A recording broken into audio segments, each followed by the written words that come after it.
welcome all of you for this wonderful meet, the state level meetings for financial inclusion. So Sa-Dhan organizes this kind of event in association with the state level associations wherever it is there, and to understand the status of the state, challenges of the state, good activities of the state. One of the things I would really like to discuss about is the good activities. We always talk about the challenges. We know that we are working with this poor people, we are working with the policymakers, we are working with number of stakeholders, and there are different challenges. We can understand that one. You know what happens that with all these stressful things, what we forget to discuss about our good activities which we have done for the states. We do lot of things, but it doesn't come out in that way. So in this discussion, in this meeting, I would also like to request you to discuss about that thing also. Discuss about challenges, discuss about the good things also. Sometimes we also need a kind of boost for ourselves, that all of us, they are telling that you are doing good work, but these are the challenges, these are the things, and it is too much, too heavy for us. So we will be also talking about good things. So this kind of events we organize to understand the status, and as an association, as a SRO, so what we do, we take all these things forward to the next level. It may be at central level, it may be at state level. We do that one. That's our job to do, and we develop the capacities of the institutions, even capacities of the this IAS and CS of the states. We do that one because in many cases we have seen that they don't know microfinance. They think that we are we know our rate of interest is little bit high, so they think that we are the money lenders, we are squeezing people. So all these things happen. We also develop the capacities of them. So this meeting is very much open meeting, although there is a structure in this. We'll be discussing it accordingly, but it is also very open. And always what I request that these four walls give us some liberty, some opportunity, some freedom to discuss openly. Out of this room, we cannot discuss all those things. So it is my request, it is my humble request to all of you, please do discuss the things openly. Don't take the name of the institutions if it is not must, but talk openly. We don't want to also sweep the bad things under the carpet and at a point of time everything get down. So we don't want that one. So welcome all of you. So the first panel is basically the inaugural session, where I would request Mr. Jijimamani and CEO of Sa-Dhan to be coming on dais, then Mr. KV SSLV Prasad Rao, CGM NABARD, to be here. In Bhaskara Chakravarti, GM and convener SLBC, to be here. So, and Mr. S.S. Radharamana, GMCP, and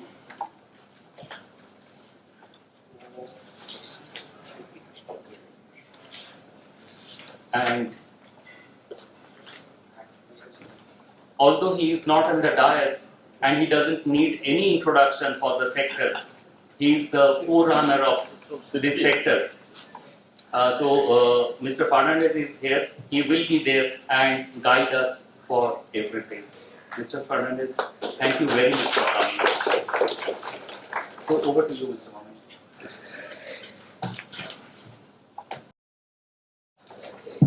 Thank you, Saiba. A very good morning to all of you. Let me start with an apology. I'm really sorry as a host of this program. I should have been here first, but then somehow the traffic got me a little late. I'm sorry for that. I keep you waiting for that. Respected Fernandez sir, my friend and colleague Prasad ji. For your information, Prasad ji has taken charge as the CGM of NABARD just a few days back, and this is his first event outside the office. So a big welcome to him. We thank you for welcoming him to this stage. So Prasad ji, then Radharaman ji, and Bhaskar, and all my friends who have come from various institutions, thank you for being here.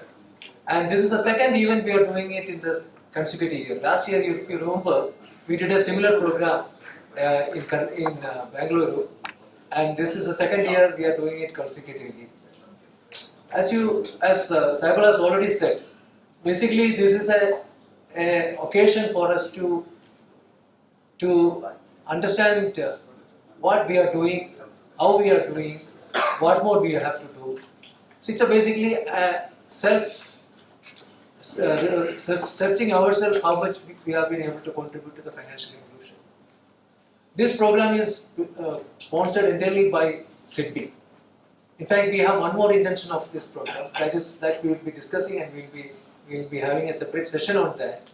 Basically, to get all our small enterprises formalized. So how do we do? You know, there is a Udemy Assist platform. There is a Udemy platform. Initially, it was there, which had a little more longer process to be there to get boarded in with all kind of documents. But then we know that majority of our enterprises are very, very small, minuscule, nano. So then the SIDBI stepped in and they developed a separate platform called Udemy Assist platform, whereby the institutions can upload the entire enterprises details of themselves without the entrepreneur directly doing it. So that, of course, I'm sure our friend from SIDBI will be telling us more about that, and that is one focus of today's discussion. In addition to that, as I said, basically we are looking at two panels. We will be listening to the various speakers, eminent speakers who are present here, about the various initiatives we have done as far as the financial inclusion in Karnataka is concerned. See, when you talk about financial inclusion, microfinance has a very, very major role as far as the financial inclusion in this country is concerned. See, microfinance, we know that it started in Karnataka, and our Pitamaha, Bhishma Maha Pitamaha, Fernandez Saab is the one who originated the concept called SHG bank linkage. Of course, he will be talking to us when he talk to us.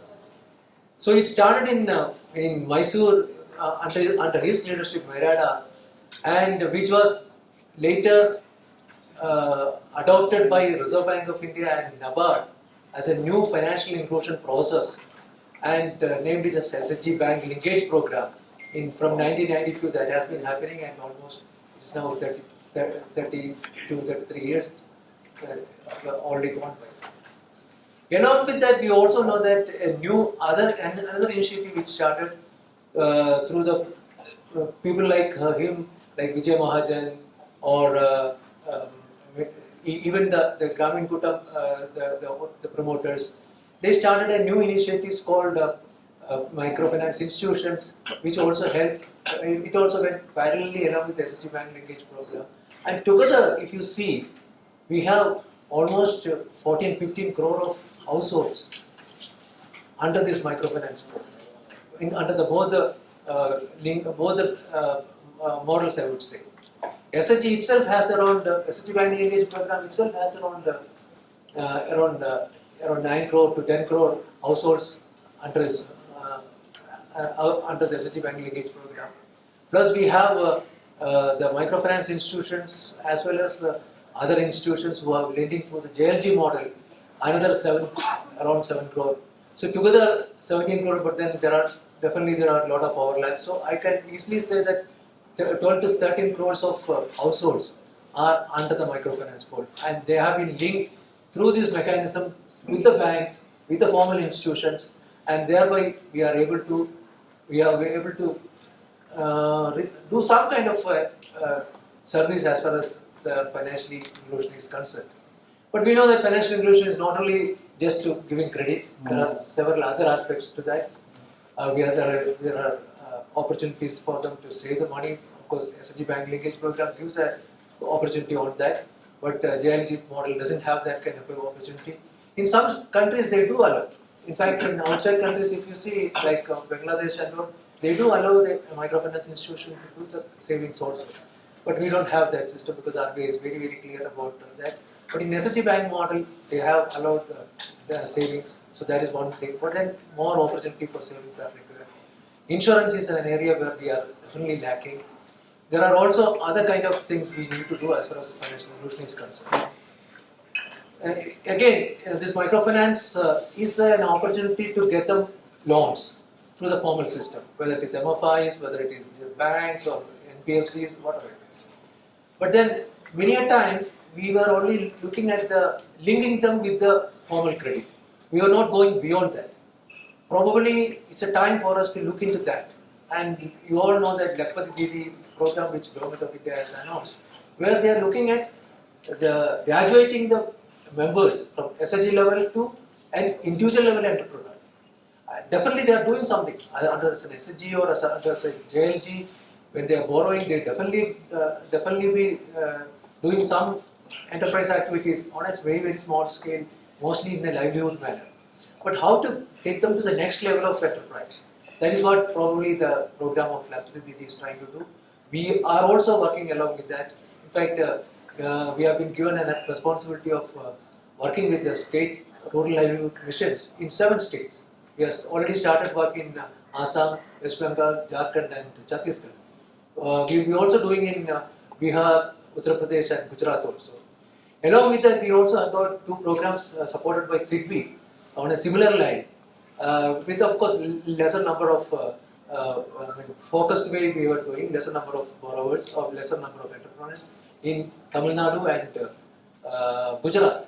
So there is then a movement happening with the help of several institutions to take these SHGs to the next level of enterprise, so next level of income generation. Then only we can really achieve the kind of the goals which we are looking for as far as the SHGs and JLGs are concerned. So I will not take more time. I only have a word of caution before I stop. We know that SHGs microfinance sector is doing extremely well. This year we are expecting a growth of nearly 20%, but then somehow the data is not fully out. Whatever available data shows that we are growing at around 20%. Delinquency level is not very high as far as the records are concerned. But then everything is not hunky-dory. There are reports of over-indebtedness across the country, not only. And in Karnataka, we know that there is a clear-cut case which has happened recently in Tumakuru district, where somebody had 14 loans at a time. The lady had 14 loans from around 10 institutions. And finally, she could not repay the loan and she committed suicide. It is happening in different states. It's happening in Bihar, it has happened. It has happened in West Bengal, Odisha. Some other states are also happening. So over-indebtedness is becoming a problem. We know that with the liberalization or with the new regulatory norms which RBI has given, they have removed that lender caps. They only put the non-liability cap. But people are able to overcome the non-liability cap and in number of loans are being pumped in. So that is an area which we need to really be careful about. I am told that there is a stress as far as the loan quality is concerned. Not only in one place, it's there across the country. Bihar, even Bihar is doing extremely well. On the records, it's the best state in the country as far as microfinance is concerned. But underneath, there is certain things happening. So I only have a word of caution before I stop.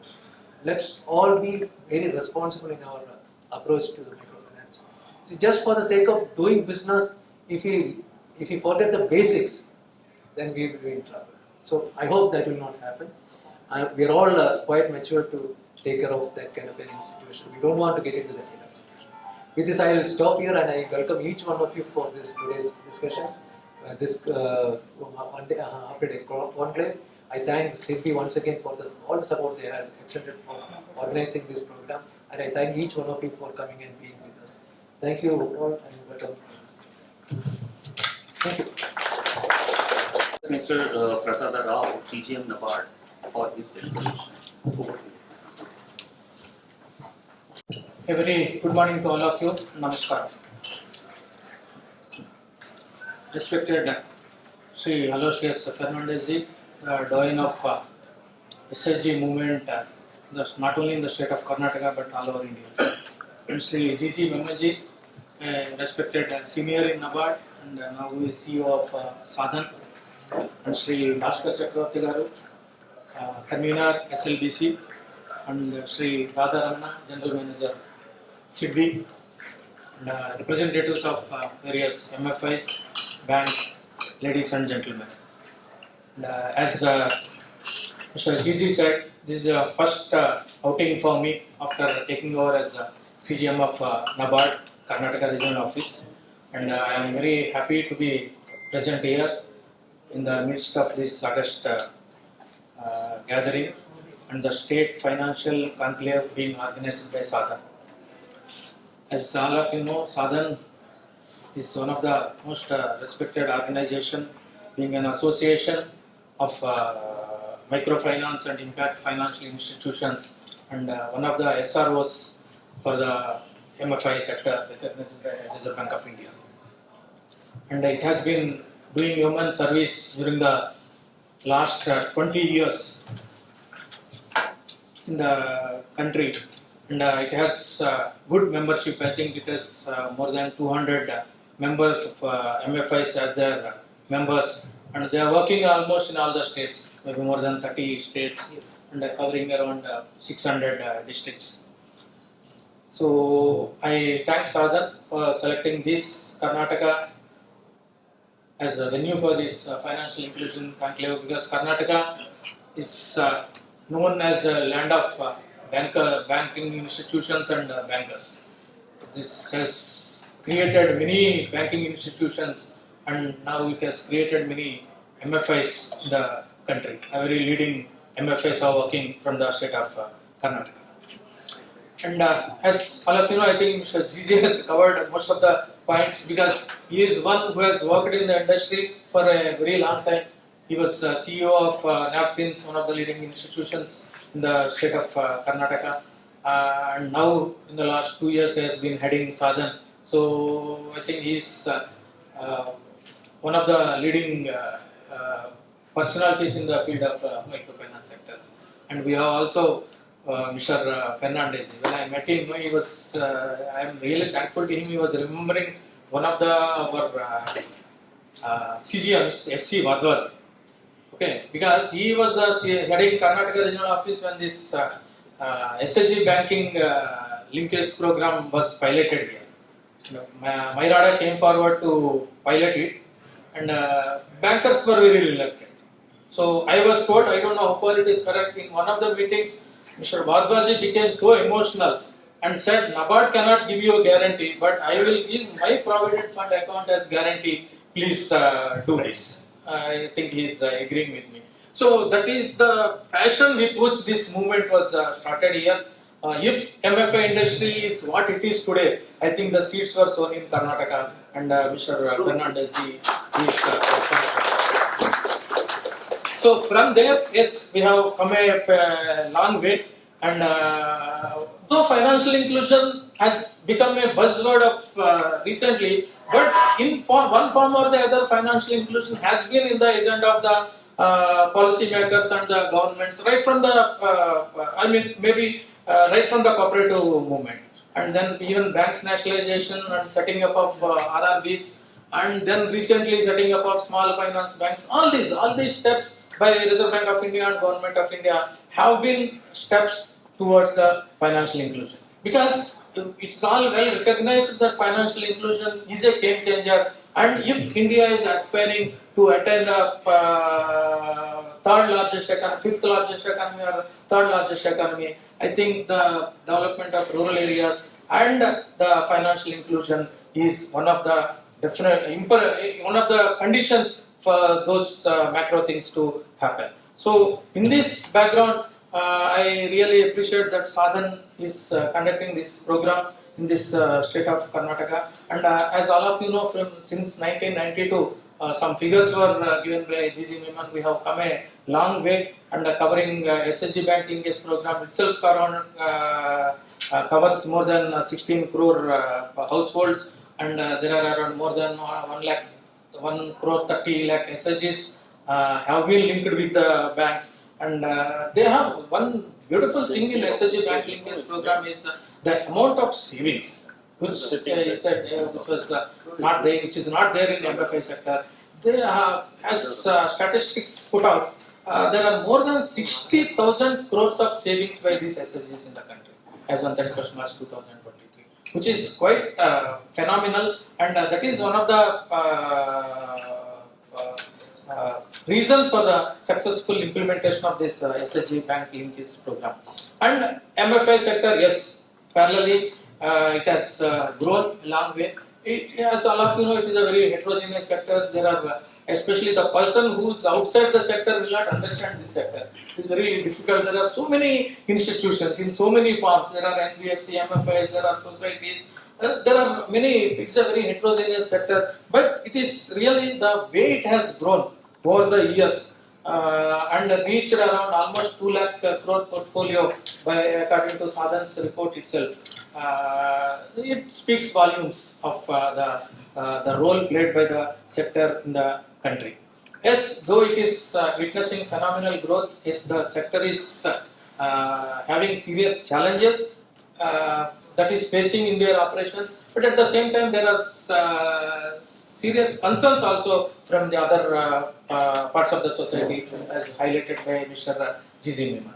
Yes, one, as all of you know, it is geographically very skewed coverage. The south and eastern part of the country covers almost 60-70% of the MFI sector. Even within Karnataka also, that even among the MFIs, the top 10 MFIs covers almost 60% of the lending portfolio. So it means there are very small players who are there in the MFI sector.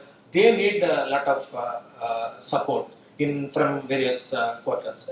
And this, of course, they are doing a lot of service in the rural areas. But there, as highlighted by GG sir, there is a lack of comprehensive information on the indebtedness. This is causing a lot of problem, leading to multiple lending, which in turn leads to indebtedness. I think this is the major serious concern. I think this needs to be addressed with all seriousness. Otherwise, to ensure that the incidents which GG has quoted do not recur in the days to come. And another thing is, of course, nowadays we are talking a lot about use of technology. Yes, large MFIs, they are able to leverage technology, and this technology is also very important because it plays a major role in bringing, because the MFIs all said and done, they have to compete with small finance banks, which have by birth they started with a good technology base. And nowadays private sector banks also, they are operating, sitting here, they are operating in rural areas. So these are all big challenges. And as all of you know, NABARD has been one of the pioneers in the SSG bank linkage program, and we have supported initially, and it has really taken strong roots. And not only here, actually when SSG bank program was started, because the individual rural women were not bankable, so by bringing them together, we made them bankable. But actually initially, if I am correct, the idea was to make the individuals bankable so that the SSG medium is not required. But somehow that has not happened. Still, even states like Andhra Pradesh, the SSGs go on taking loans 10th round or 11th round. But whereas the individuals are not able to reach the bank and raise to the micro enterprise level. So that is one challenge, and NABARD has supported many organizations in conducting these micro enterprise development programs and livelihood programs. And if any institution comes forward with any innovative financial inclusion and livelihood package, NABARD will be very happy to support that. And in the financial inclusion side, the latest thing is, because PACs, primary agricultural credit cooperative societies, which play a major role in this, they are going to be very prominent in the years to come, because there is an exercise going on to computerize 60,000 PACs in the country. And if these 60,000 PACs are connected to the DCCBs which are having CBS, platform, it will be really a game changer, and that will be a really game changer for the financial inclusion sphere in the country. So I once again congratulate Sa-Dhan and thank Sa-Dhan for conducting this program here and inviting NABARD. And SIDBI is another major player which has played really great role in microfinance sector development. And I'll be looking forward to listen to SIDBI who is going to make a brief presentation. So NABARD, as I said, will always support the sector, and any innovative projects with financial inclusion and livelihood activities, we will be very happy to support. With this, I thank once again Sa-Dhan for inviting me, and I wish the conclave a grand success. Thank you. Thank you, Mr. Rao. I would now request Mr. Chakravarti, GM Convener, SLPC. Over to you.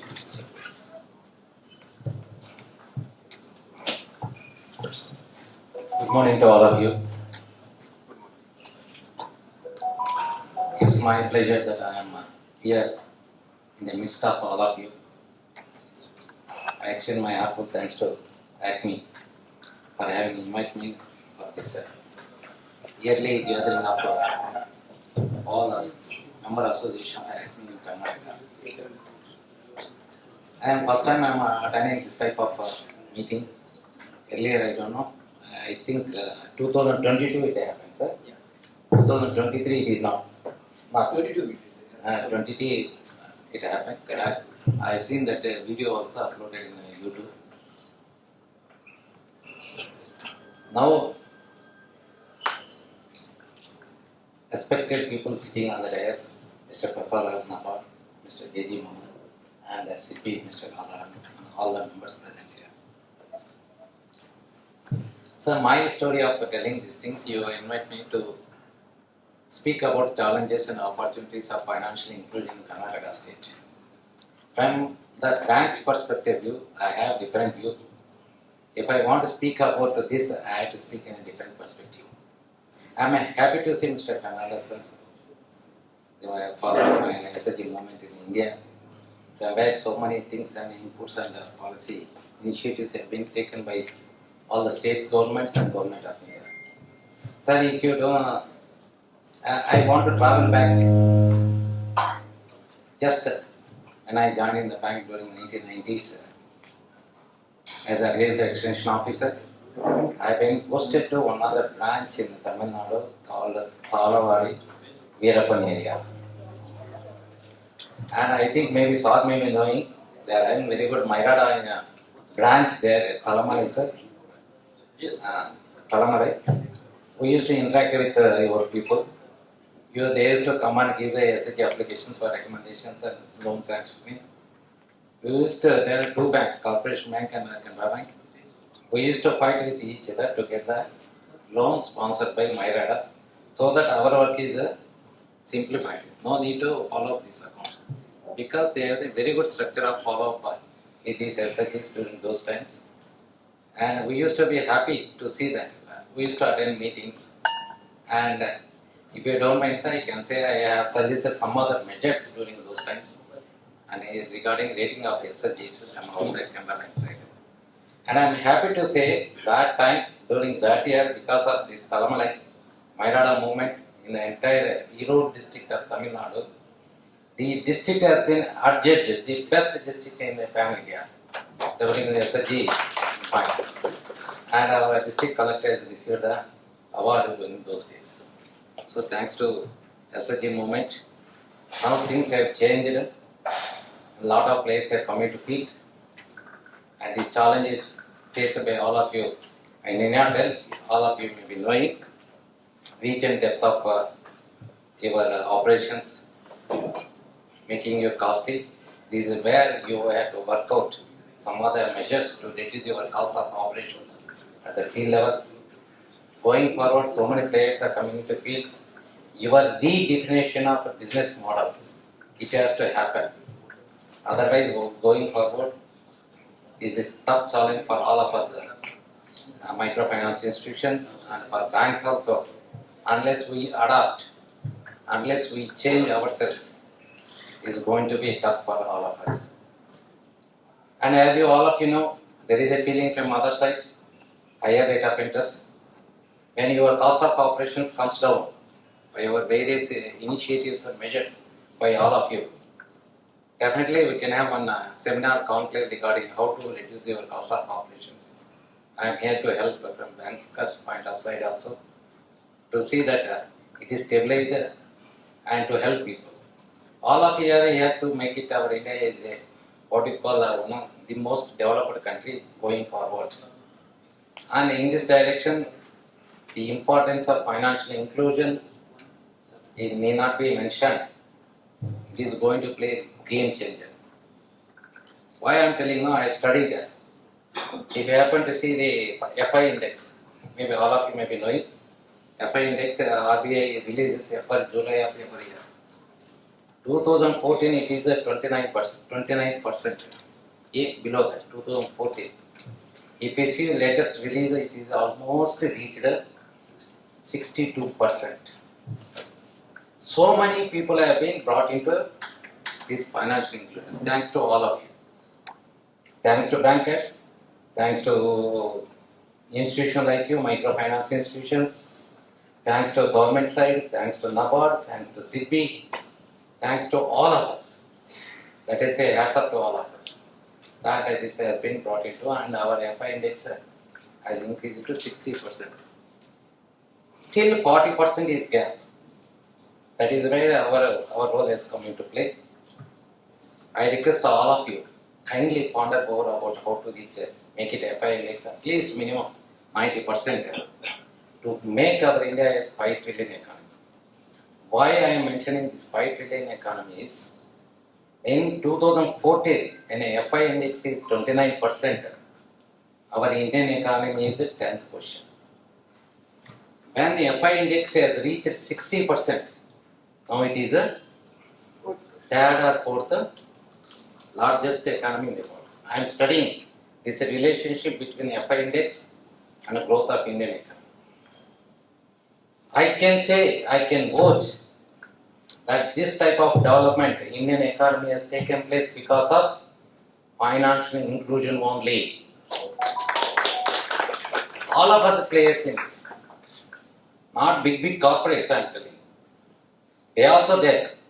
But major part of Indian economy has come to this place because of financial inclusion measures taken by Government of India, and it's a great achievement by India going forward. Maybe remaining 40% also comes into financial inclusion. You can see the where our economy stands. You can study, maybe all of your experts are there, how FI index is growing, how is Indian economy is growing. I am closely observing, I am studying about all those things. This is only small factor that I am throwing before you. And coming to the objectives of financial inclusion, all of you know, I need not tell, that is savings one side, credit access one side, remittance other side, fourth one is insurance on fourth side. These are the 4 pillars of financial inclusion. Yes, saving side, all of our banks are trying very much to bring each and everybody under banks fold, opening accounts, remittances happening through digital deepening, everything still a lot to go to reach last person in the country. And credit side, yes, all of us are playing important role. Bankers and you people are playing, I think, very large role in reaching to access of credit by the last person in the village. The reach and depth, the access and speed at which the credit is delivered to the people, that adds up to all of you that you are doing it.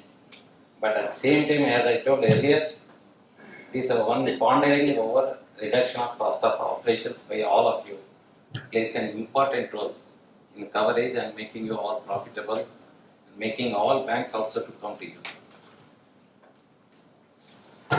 So coming to the sir, some of the challenges I want to generalize. It's not specific. Nobody should take in different aspects. Being a SLBC convener, I used to get calls from Chief Secretary. There's something happening. Not only you, from banker side also. We are facing a lot of problems with bankers regarding recovery, repayment of loans. At the same time, by other institutions regarding recovery measures undertaken. That also, please kindly in this session we can think it over and discuss about what is happening in the entire larger picture of Karnataka state. And why? Because for the last 10 years, except last 2 years, before the 10 years, Karnataka state been has declared as drought affected, flood affected, one or other for the last 10 years. Lot of things are happening. May feel level you may be knowing better picture, but banker's perspective I am telling it. This is one thing. I need not tell about this political volatility of this situation by NGOs and MFIs. That we have to keep always in mind. Always in mind. You know about what is happening in the country regarding political volatility. Anything they want, I am not telling anything. Anything they want to take advantage, they will come. This also may come another point for them. What happened during Andhra Pradesh when Rajshekar has come to power, I need not tell about all those things. Some of the healthy institutions, NGOs have gone to debts because they are given one message to all the SHG members not to pay the loans. So there you have to be very careful. We should not attract anything. Now I can see that all of your institution have graduated from that level to some other level. Yes, we are having some bargaining power, some other things. At the same time, the benefits that are getting accrued while all the members in the country is more than whatever all these small silly things raised by all these selfish political parties. So I suffered a lot during those days. That's what I am telling. We should not invite such type of situation before us. Because we are maturing forward. So many players are coming. So many opportunities are there. I will give you one small statistics about financial inclusion. It's nothing, it is available on DFS website. 55 crores of people in India have opened the accounts under PMJDY accounts. Prime Minister Janadhan Yojana accounts. How many? 55 crores of accounts. You know the savings in these accounts? Any of you? How much savings? 2,33,000 2 lakh 33,000 crores last week available in this PMJDY accounts. Savings of these PMJDY account holders 2,30,000 crores. If you see minute by minute, day by day, hour by hour, it is increasing. Beneficiary number of accounts are increasing, savings are increasing. That is the value of amount that has been brought into the economy by FI initiatives by the government. 2,30,000 crores of rupees have come to economy, even to banks, with a low cost of funds, helping people like Acme, institutions, microfinance institutions, corporates, industries, people. How much profit we are generating from these FI initiatives taken by the government of India? It is mind-blowing if you want to conduct one study. That's what I want to mean to say. Only thing my request is, saving side we are there, bankers. Credit side you are there and also bankers. Remittances it is happening through RBI and regulators. Fourth side only I see some not reaching to expected level, that is insurance coverage of all the members that you are financing. My request to all of you, there are 2 schemes by Government of India. All of you may be knowing. If you want, I will tell. PMJJBY and PMSBY. These are the 2 schemes announced by Government of India.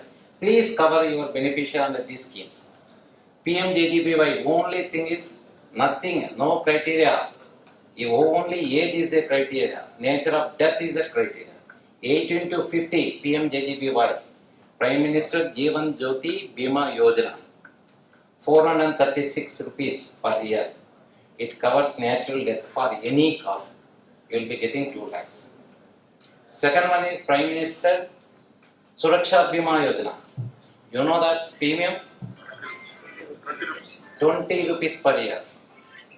This is the accidental death. Anything happens to the party in the family, 2 lakhs. And if you extend loan, no, that will, anything happens to them, it will be covered. You are getting it. Your recovery and repayment is assured.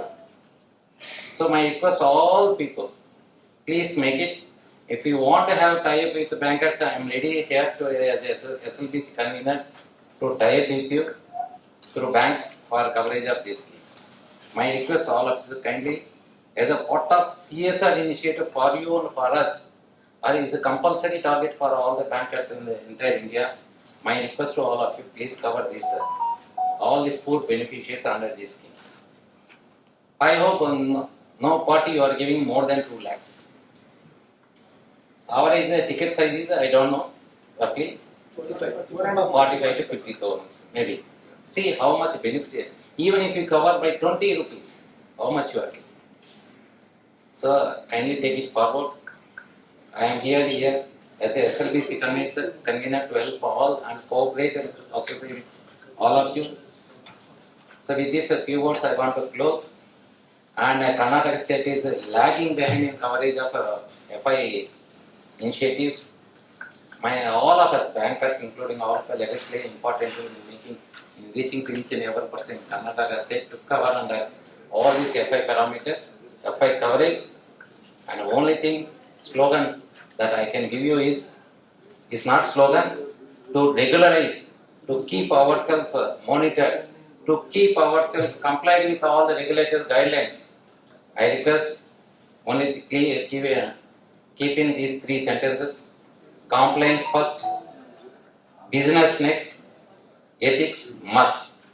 Again reiterate, compliance first, business next, ethics must, to play important role in the Indian economy. With this conclave will bring out so many thoughts and ideas today by your brainstorming sessions on 2 topics. I am also eagerly waiting for you to listen to all these ideas. So I thank Sa-Dhan and other people having invited me. Thank you very much, sir. I wish you all the best for today's game. Thank you. So now I request Mr. Radharamana, GM Sydney, for his opening remarks. Over to you. Gentlemen and ladies, I think ladies are much stronger, so we put them behind you. Typically, we always say ladies and gentlemen. I think the ladies are the strongest sex, so I am reversing that, and that's what I meant. It's very good to see some very old friends and known faces, and of course, Mr. Al Fernandez continues to be there.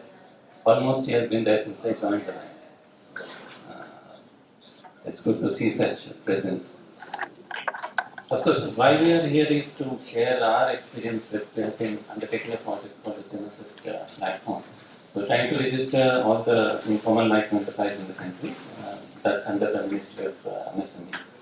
That we'll share it separately, but having heard the speakers and the general approach of the enclave of the meeting today, so I just want to share 2-3 points here.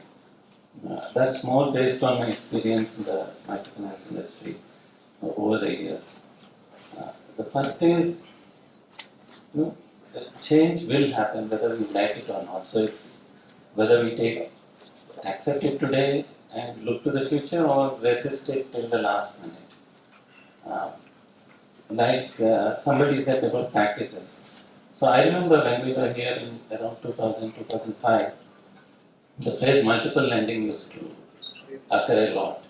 And when we used to discuss this with MFI leaderships, everyone had this resistance that, see, I can't hold back because the others are not holding back. So everyone was in the race. Things happened, 2010 came, then regulations came, then everyone fell in line. So now you have the SROs in place, probably that's the best place to kickstart that kind of conversations. And see, instead of waiting for an event to happen and then we are taking actions to respond to that. Maybe it's good to discuss that ahead and put in place some systems to handle that much ahead of it before we get into that curve. That's one thing. Secondly, our experience is what we have been seeing is that the change in digital landscape is driving a lot of financial interventions.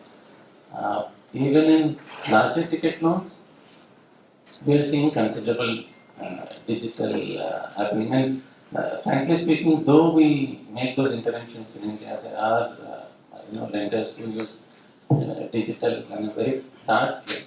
The kind of scale that you see, for instance, abroad, even in countries like Gulf, and what we see here in terms of credit decision, there's tremendous amount of difference.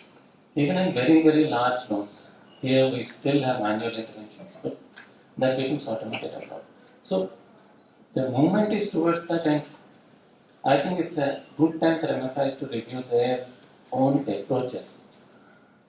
Digital needn't necessarily mean your transfer of data from the branch to the central office, avoiding Excels, having instantaneous dispatches and all that. But even your financial transactions, they can happen through QR codes, they can happen through other means in which will cut down a lot of slack, inefficiency, and it will increase the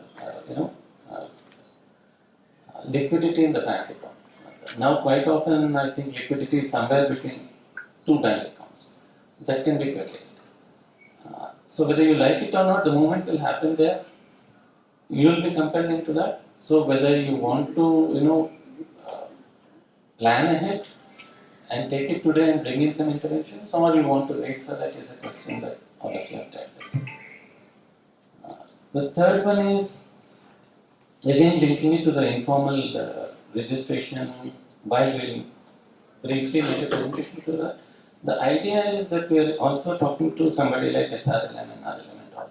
The idea is we want to create a reliable database which you can make use of on a much larger way to identify your borrowers, have an authentication of borrowers and all that.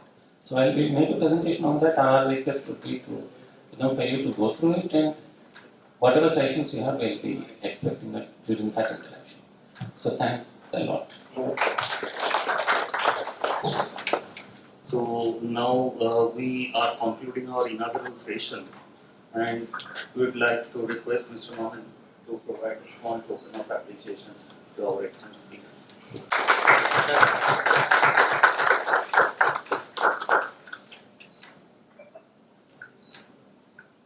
Thank you. Sir.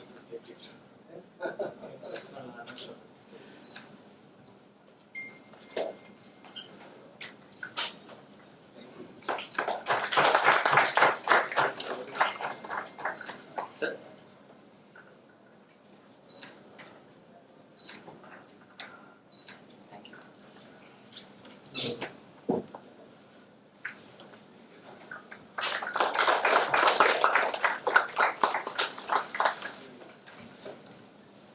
Thank you very much.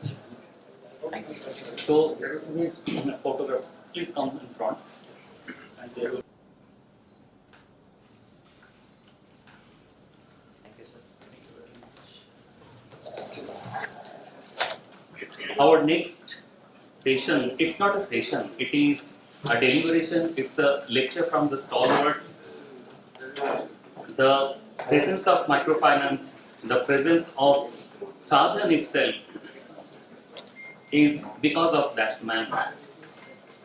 He doesn't need any introduction, but still, he is the person behind the movement of SHE. He is the person behind the movement of joint liability as well. He is the movement, he is the person for structuring an association. He is the person who has helped the sector to shape up and always helped Sa-Dhan and the industries to take to the next stage. He also got Padma Shri award, but I don't think that's a real appreciation His appreciation is from the people, his appreciation from all those microfinance clients who are now doing. There are many instances that, I mean, we go to the field, we see that, the consumer, the kids of consumer, they are studying medicine, they are studying this management, they are studying engineering. It's so good to see, and the person who is behind of all those things is Mr. Fernandez. So this segment is not really. So there is another segment where he will be discussing about the other things.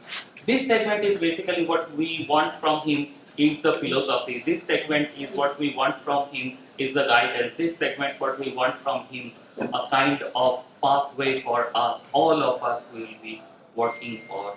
Mr. Fernandez, please do. It's an honor for us. Okay, thank you. I'll be very brief. I'm speaking here not as Sangamitra, but as the first chairman of ACME. And since ACME is co-hosting this, I thank you for saying a few words. I'll talk about Karnataka, if you don't mind, since I think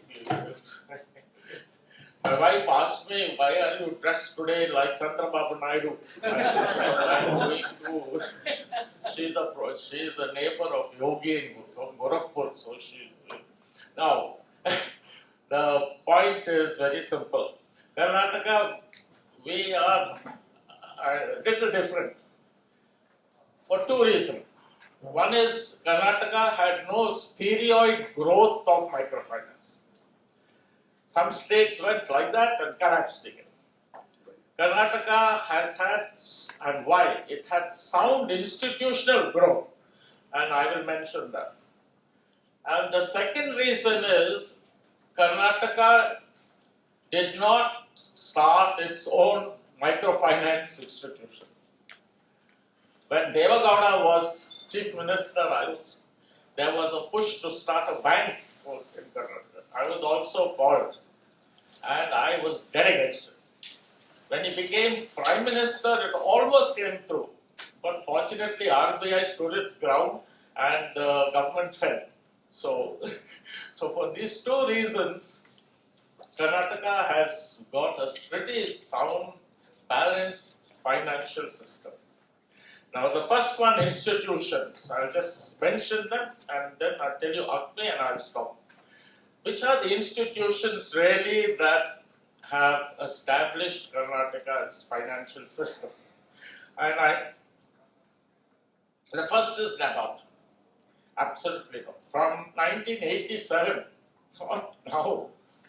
And the CGM around 2000, Mr. Subhash Wadhwa, was the one who really experimented, spoke to the bankers. He is the one who told the bankers that I will guarantee your road with my Provident Fund. It's not, it is Subhash Wadhwa. Now, so that really started the SAG Bank linkage program in 1992. And thanks to P.R. Naik, who was also knew Maharada very well because he was from this state, and his successors Kotaya and Nanda and Bakshi. Bakshi comes with napkins, incidentally. So these are things which this NABARD was one of the strongest institutions, and NABARD had every month a meeting between 90 and 94 to really assess how this movement grew. So really, congratulations. The second was the government of Karnataka. It did not start a bank, but it had a very strong Women's Development Corporation. And not only Karnataka, we had Bhavim, we had Tamil Nadu, because it was also. But, and the Women and Child Development. And Maharada lent a lot of our staff to them district-wise, but they did a fantastic job on empowerment and money. Thirdly, we had a very strong SAG Bank linkage program. Canara Bank, I must thank them, he's gone home for that, and all these banks. But you know who gave the first loan to a self-help group? Does anybody know here? The first check to a self-help group so that the group could decide on its own how to spend. You know who was the SAG Bank linkage program started in 1992, but RBI had already approved of this 8 months earlier. You know who? You'll be surprised. It was Ramesh Gelli from Vaishya Bank. He gave 10,000 rupees to a self-help group in Kolar district. He went there personally. Ramesh Gelli. It's written in my book somewhere. He is the first one to give the loan. So there was a long tradition of the banks in Karnataka who backed. Until today, they are still getting back. Many of my other projects are all getting from direct linkage bank cheaper. I often ask my friends, I was very involved in RRBs. If RRB could lend at 22%, they wouldn't have closed down today.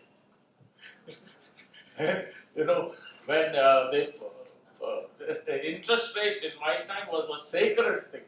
P.R. Naik was a bit upset with the interest rate self-help group was giving you the added 2%. And he had to remove all the interest rates from the loan from the grant he gave Maharada in 1987. So, SAG Bank linkage program, very sound. Then came, you might be surprised, the problem started. And ACME was set up in 2007. Now, thanks to money that was put in by Gramin Access, Suresh Krishna, and by Ujivan, this meeting was held in Sangamitra. They put some money and we started ACME. That time, 2007, we didn't have a crisis as yet. But then you will see how useful ACME became. Because the Andhra Pradesh crisis in 2010 was when ACME found a way for itself. Fortunately, S.V. Ranganath was the chief secretary who had worked with me in Gulbarga in 1984 when he was district collector. So we were reasonably good friends, I must say. I never asked him for any favor, but he tended to listen to what I said. So he called me and said, what do I do? Should I follow the neighboring state, which clamped down very heavily on and started its own? I said, no, you leave it to ACME, we will do the job. And ACME did a fantastic job. You may not know because nobody writes the history of ACME. Wherever there was a problem in Karnataka, we went and solved it. So it did not escalate. So that ACME played that role very well. And I was congratulated for doing that. And people should know this history because nobody really knows it. So then you'll be surprised if I say this. Then the next big step in Karnataka was napkins. J.J. Mahan had been in Sydney, napkins and Myron, Naban, everywhere. But when napkins started, I was also the first chairman of napkins. P.C. Mohan was not P.C. Mohan. P.C. Mohan is my member of parliament. He was from Naban. So you would know, now, all of you, that napkins was not expected to extend beyond Karnataka. You know that. Today you all are boasting, you all over. The pressure came from within Nepal that Karnataka, that napkin should remain in Karnataka. And it was a big pressure. Thanks to Bakshay, we were able to overcome this. I opened in Tamil Nadu and I opened in Maharashtra. But Bakshay, I was given full credit for this. You know why, I will tell you later. So there was, and that is the reason why I pushed to buy a building for napkins in Karnataka. And they sanctioned it, and before I fell with cancer, we bought it. That's why Karnataka has napkins. Now, the idea was this. I went to Ranganath and said, we don't need government to start a bank, for God's sake. But let us have an institution which can have some degree of success, stability, and NABARD can provide it. So he said, what do you want? I said, I want 30 crores. He said, for what? I said, equity for napkins. And once I got that equity, then equity came From all my people, friends, I used to be director of Corporation Bank, and number of my boys were chairman all over.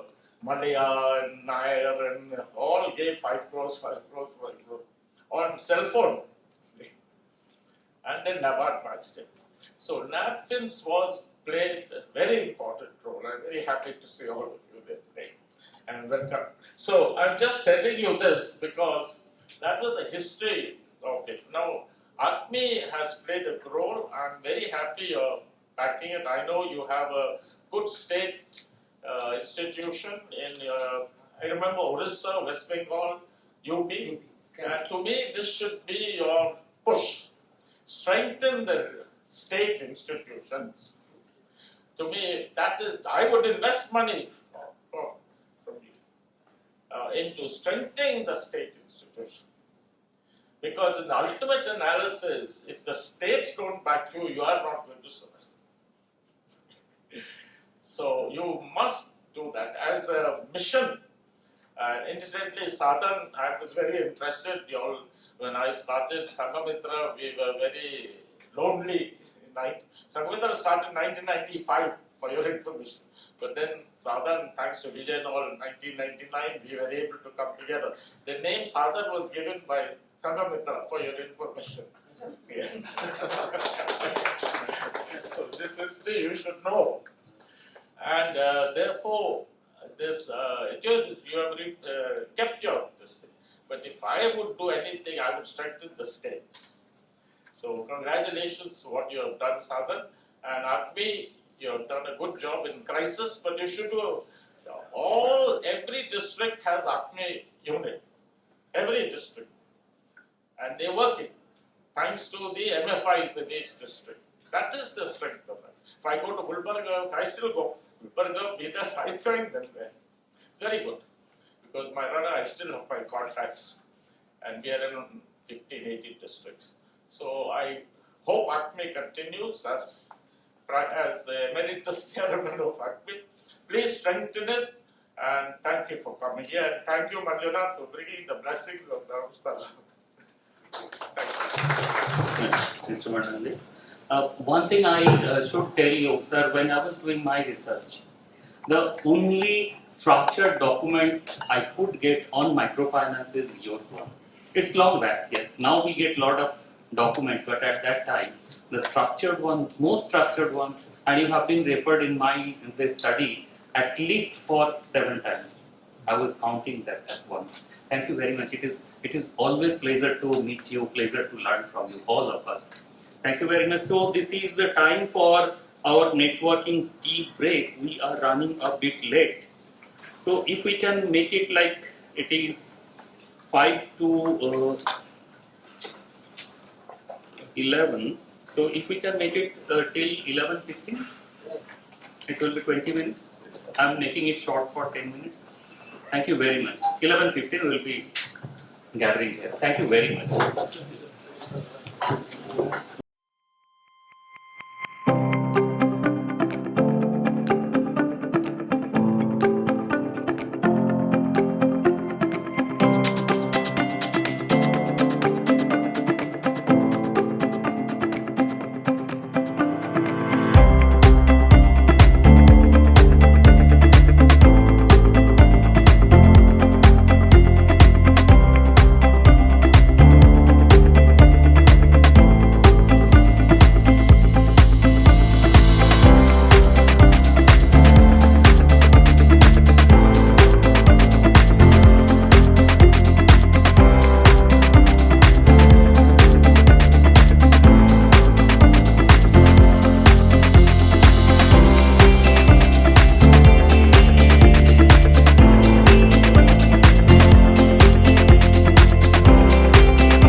Now one of the most important thing we are going to do over here is the presentation of the sectoral data.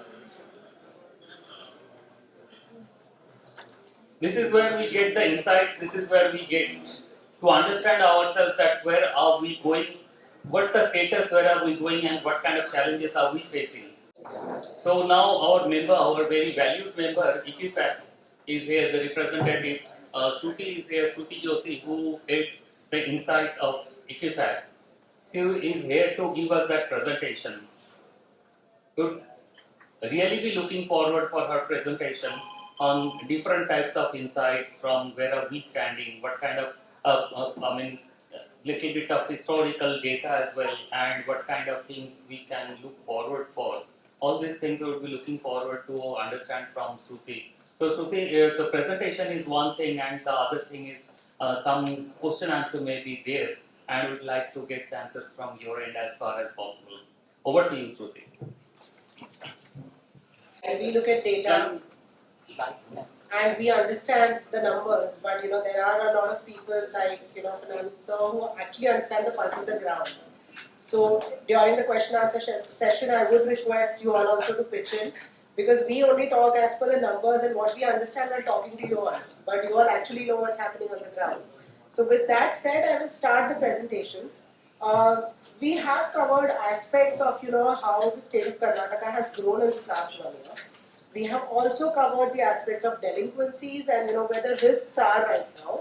Interestingly, there was a conversation of one lender, two lenders, and whether that should be brought back. That is the last slide that I have, because we are also seeing certain changes, as per that, and we are seeing that there is an increase in risk as far as lenders, when the number of lenders increase. Having said that, I'll get started. The overall disbursement amount for the state of Karnataka has gone up by 5% in this last 1 year. So approximately the state disburses around 9,000 odd crores on an average. So around 9,325 crores to this quarter, JFM 9,860 crores, that's where it is. Sectorally, if we see, the highest share today belongs to the NBFC MFIs. Almost 45-50% of this disbursement comes from the NBFC MFI segment. And again, the NBFC segment, MFI segment, unfortunately has seen a degrowth of 10% in this last 1 year. So which is really the segment which has grown. In lieu of that, it's the private sector banks and the NBFCs which have seen the growth. SFBs have seen a phenomenal growth at 28%. So they have seen the maximum growth. So what the NBFC MFIs have lost to a certain extent, the others have really captured market there. So this is just in terms of disbursement as to how many loans have been given on a quarter-on-quarter basis. If we look at the same data in terms of average ticket size, because that is also an interesting question. Today the overall pan-India average ticket size stands at around 48,260 rupees. The state of Karnataka in this quarter stands at around 47,763 rupees. This is a huge jump from the previous 42,462 rupees.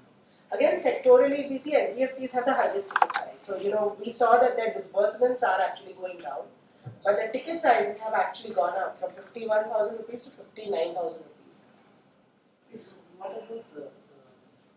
They are from So that's January, February, March of 23, April, May, June of 23, so on and so forth.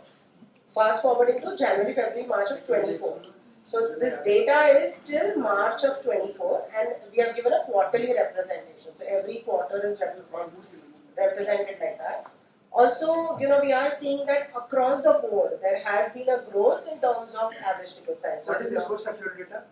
It's the institutions submit data to the bureau. So it's a Equifax is bureau. accredited. So it's a bureau data. In Karnataka, you have deleted a big chunk which is not there in this. You are talking about database that you have got. So this is the JLG data. This does not have the SHG data, because SHG data, the way there is no Even you don't have the BC data. there is no disciplined way of submission for SHG. So hence SHG data is missing. The business correspondent data is not there in this. So BC will be there as long as they'll be working with one of these organizations. So as long as they are going to be working for an NBFC or an NBFC MFI or private sector bank, that data will be included in this. But public sector bank is not. Public sector bank is not there. Public sector banks majorly do submit SHG data, but that's the submission is not very disciplined. So if I have to bring out these trends, I will not be able to bring out. You could have asked Acme, they would have given you accurate data. Sure. And also Sa-Dhan. See, I mean, we cannot upload the data on credit information bureau. As an association, we are not entitled to. So we cannot do that. It is as per their database. As per their Database. Database. Their database. We get the data as per submissions from the. So it is an analysis of your database. It is the analysis. We have been working very actively with the World Bank actually to see if they can help us get the SFG data. There has been some success in that, and given that work, we are hoping that maybe in the next 1 or 2 years, because this database to create it takes time, we should be able to start showing SFG data as well. But currently, that's work in progress. Moving to the next slide. If you look at the overall portfolio for the state of Karnataka, the portfolio has gone up from 29,631 crores to almost 36,725 crores. The overall pan-India portfolio stands at 4,13,000 crores. So that's how the state of Karnataka is divided. Today, like Gigi sir mentioned, Bihar is the top state. Karnataka is also one of the top states over there. Again, in terms of sectoral growth, share of the pie-wise, NBFC, MFI, while they continue to be the strongest, there has been a reduction of 3% between the last year and this year itself. Overall, most of the other players sectorally have kept their strength. NBFCs, of course, have seen an increase of 3% here.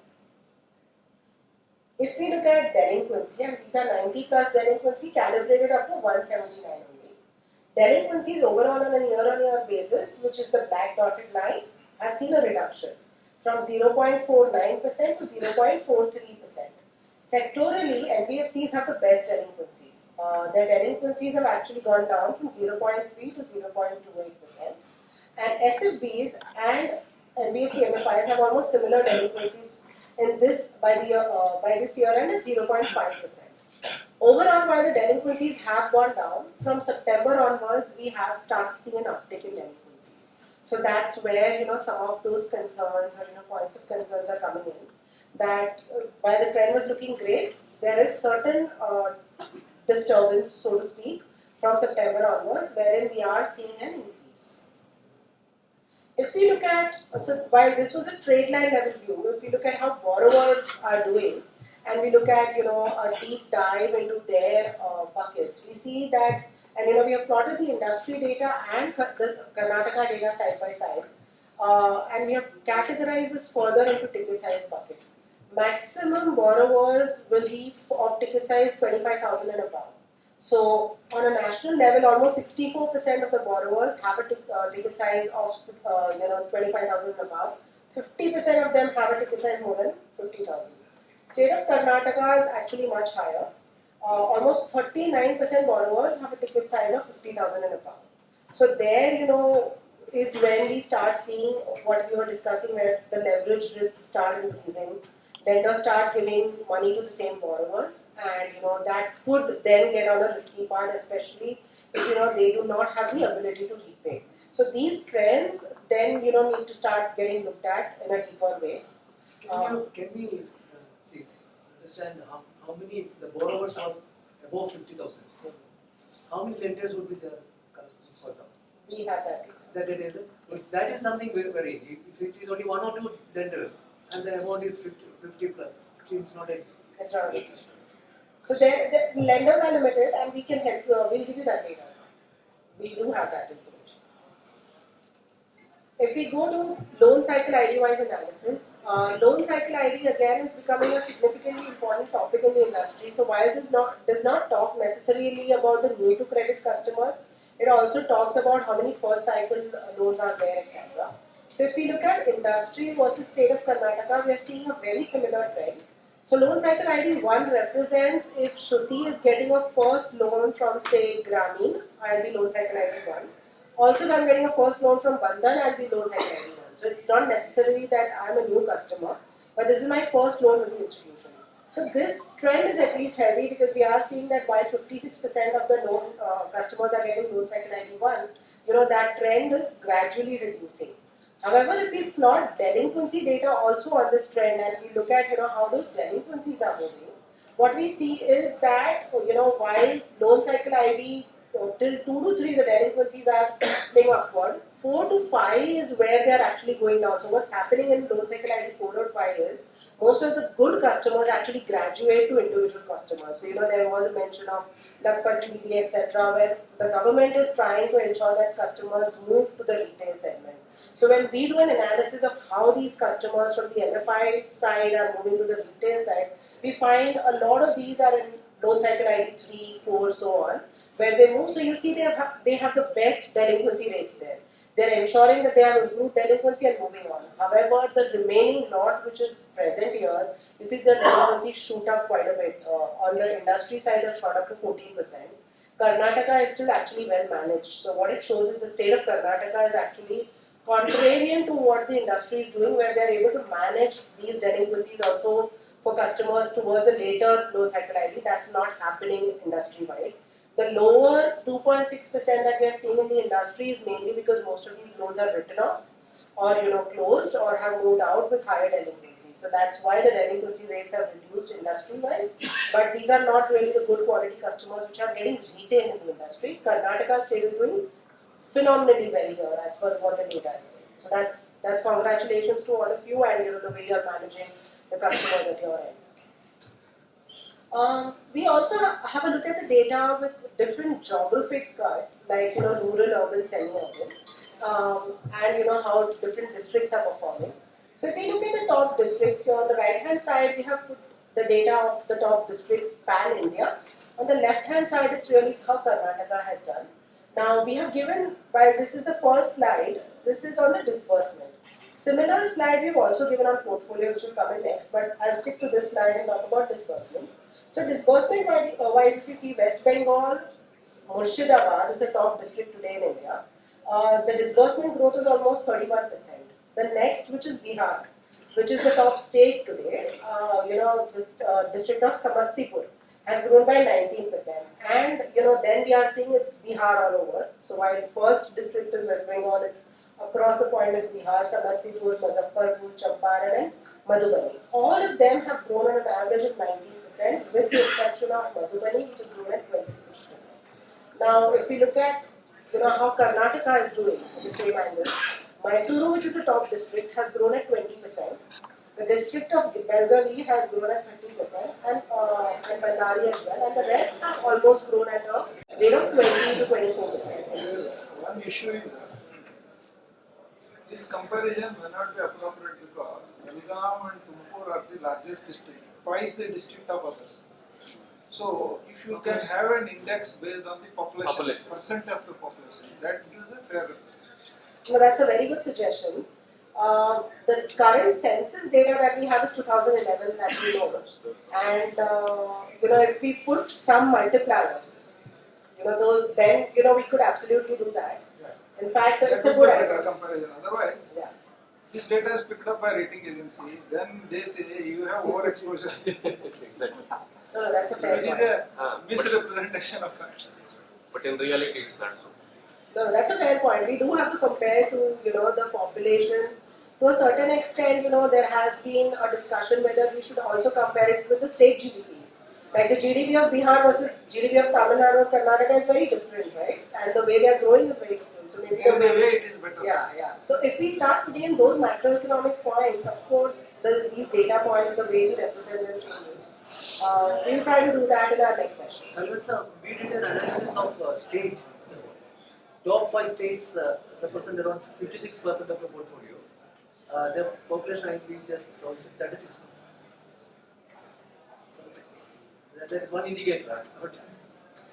Earlier, Andhra used to be large, because it is bifurcated into two states. They don't find place. It will become large again.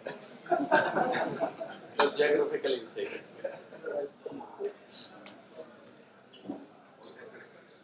If we look at the same data in terms of portfolio outstanding, again, we are seeing that it's West Bengal followed by Bihar, and the last district is North 24 Paraganas. The growth approximately is in the range of 22 to 25%. Very good growth again for the state of Karnataka. Belgavi has grown by 30%, and most of the other districts have seen a very, very healthy growth. So the state of Karnataka is doing pretty well.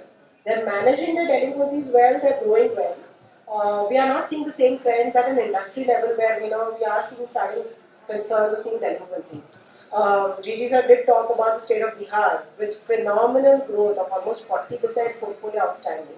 They are seeing higher delinquencies. Usually, what happens is when the base grows phenomenally, the delinquency numbers goes down. That's not the case for Bihar. Even with that phenomenal growth, Bihar is seeing higher delinquencies. So here it's looking very, very well balanced. Hopefully one question. Delinquency numbers include the COVID impact also. Yes, total book. So the delinquency numbers that we have here down below includes the COVID. Yes.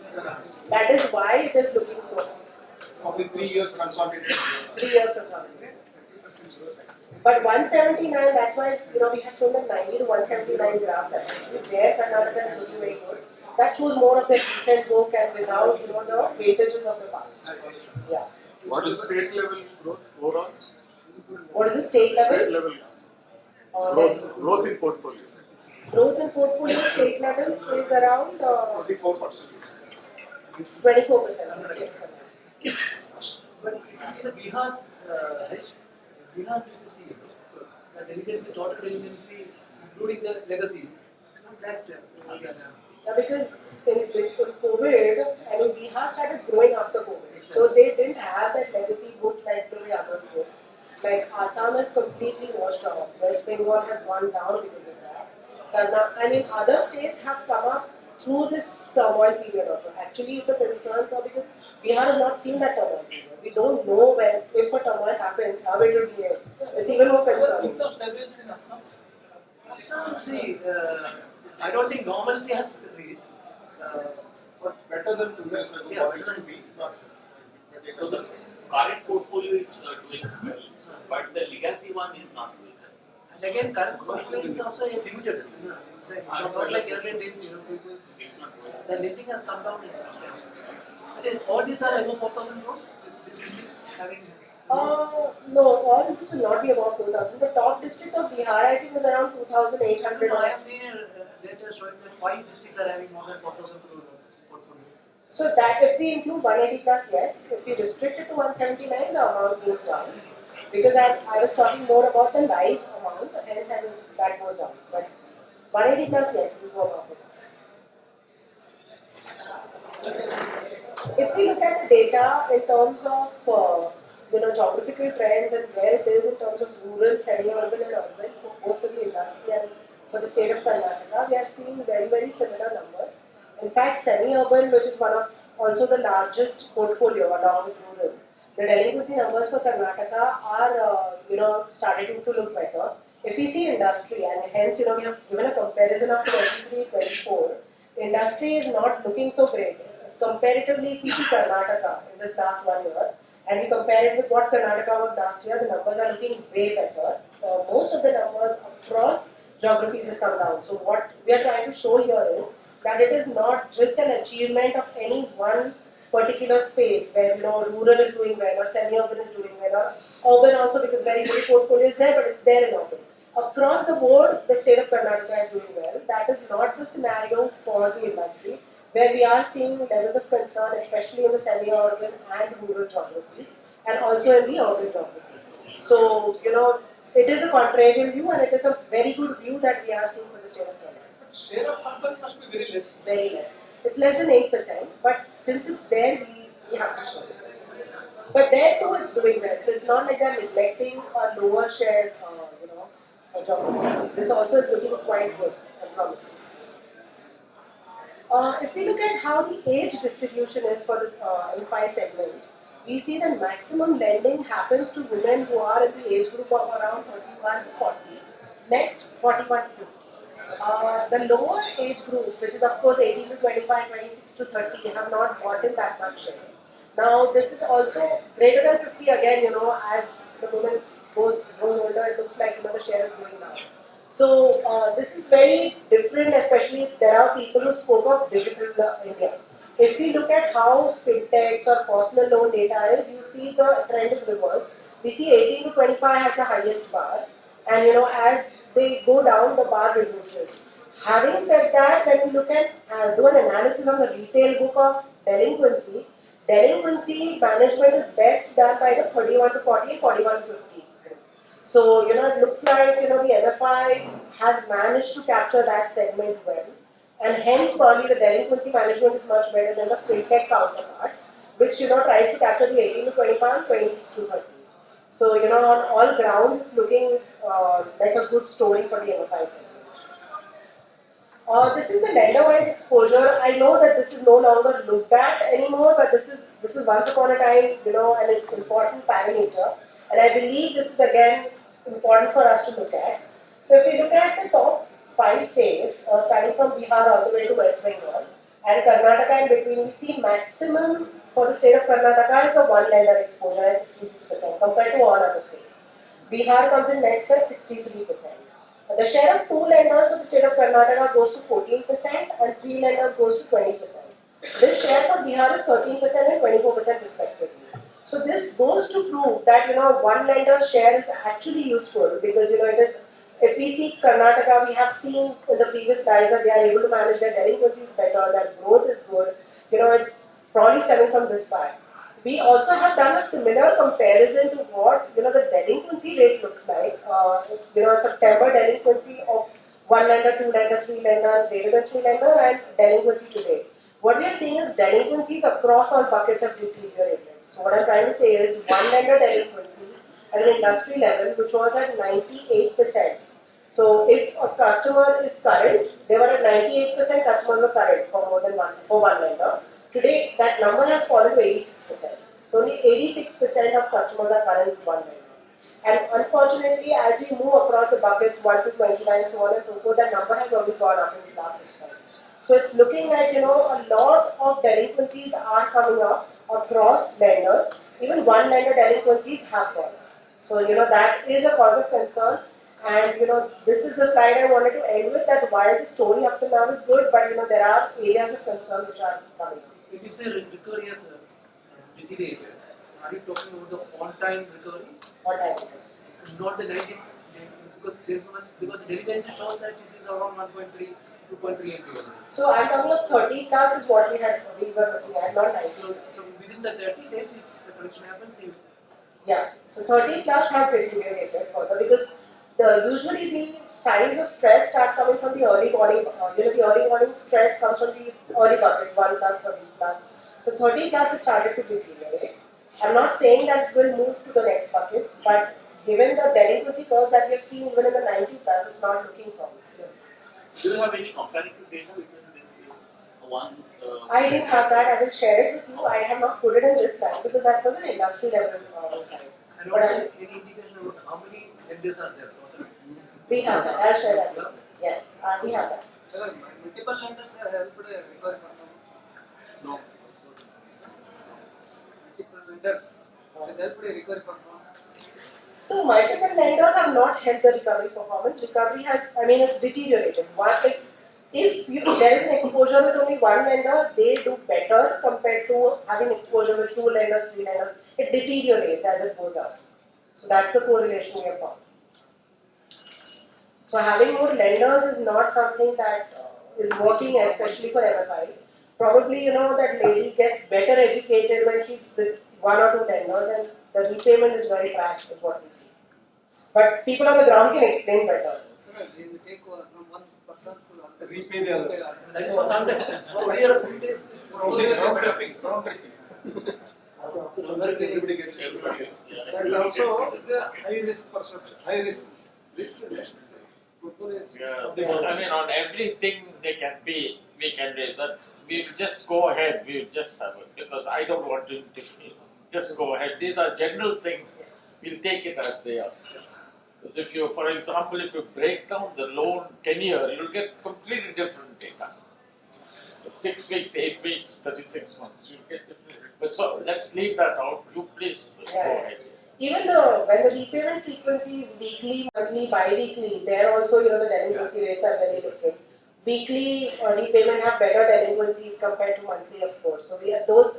They're absolutely right. As you start looking at data more, we break down data more. Very very different trends emerge. That's absolutely correct. It gives us an idea. Yeah. Yeah. So what do you mean by data delinquency? What What do you mean by data delinquency? I mean, better recovery. Sorry, so better recovery rates. I meant, sorry. No, it's The delinquency percentages are. I understand. Delinquency is never good. Yes. Yeah. Yeah, but it's a, thank you. Thank you. Thank you. Thank you.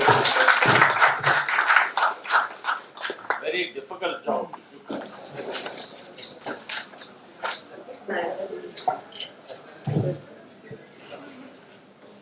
Okay, sir. I'll come and see you. Thank you very much, Shruti, for your insightful deliberation. And we always like to hear from great information bureaus in the sector. We get data from you, we do our analysis, but it is always good to hear from you. And if you can also send us that bucket-wise this delinquency level and also lender-wise delinquency level, it would be very good for us to send it across to our members. Thank you very much, and you have taken half an hour. It's a very good time. You have managed it well. We learned from you. So now our next segment is panel discussion. The panel discussion 1, it is Karnataka Financial Inclusion Vision 2030. So this is where we will be discussing about the status, the challenges, the good work, and where we intend to go. So these are the 4 segments. The moderator is Parthasarathy, PL Parthasarathy, Senior Consultant Basics. So I request him to be.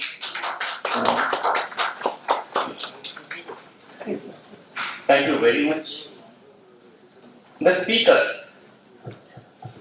The first speakers, very eminent, our Mr. Fernandez, Chairman Sangha. Please to come.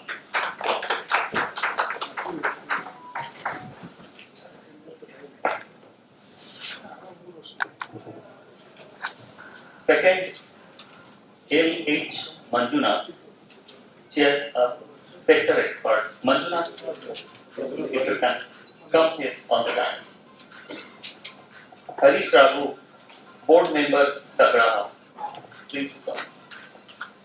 Mr. Hegde is unwell, so we have to manage to. Over to you, first, sir.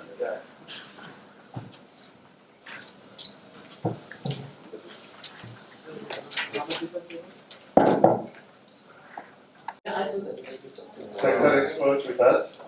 We heard about Aloysius Fernandez already, his contribution to the sector over the years. We have Manjunath, who was part of the Sri Kshetra Dharmasthala Rural Development Project. So he has been there in the sector for many years.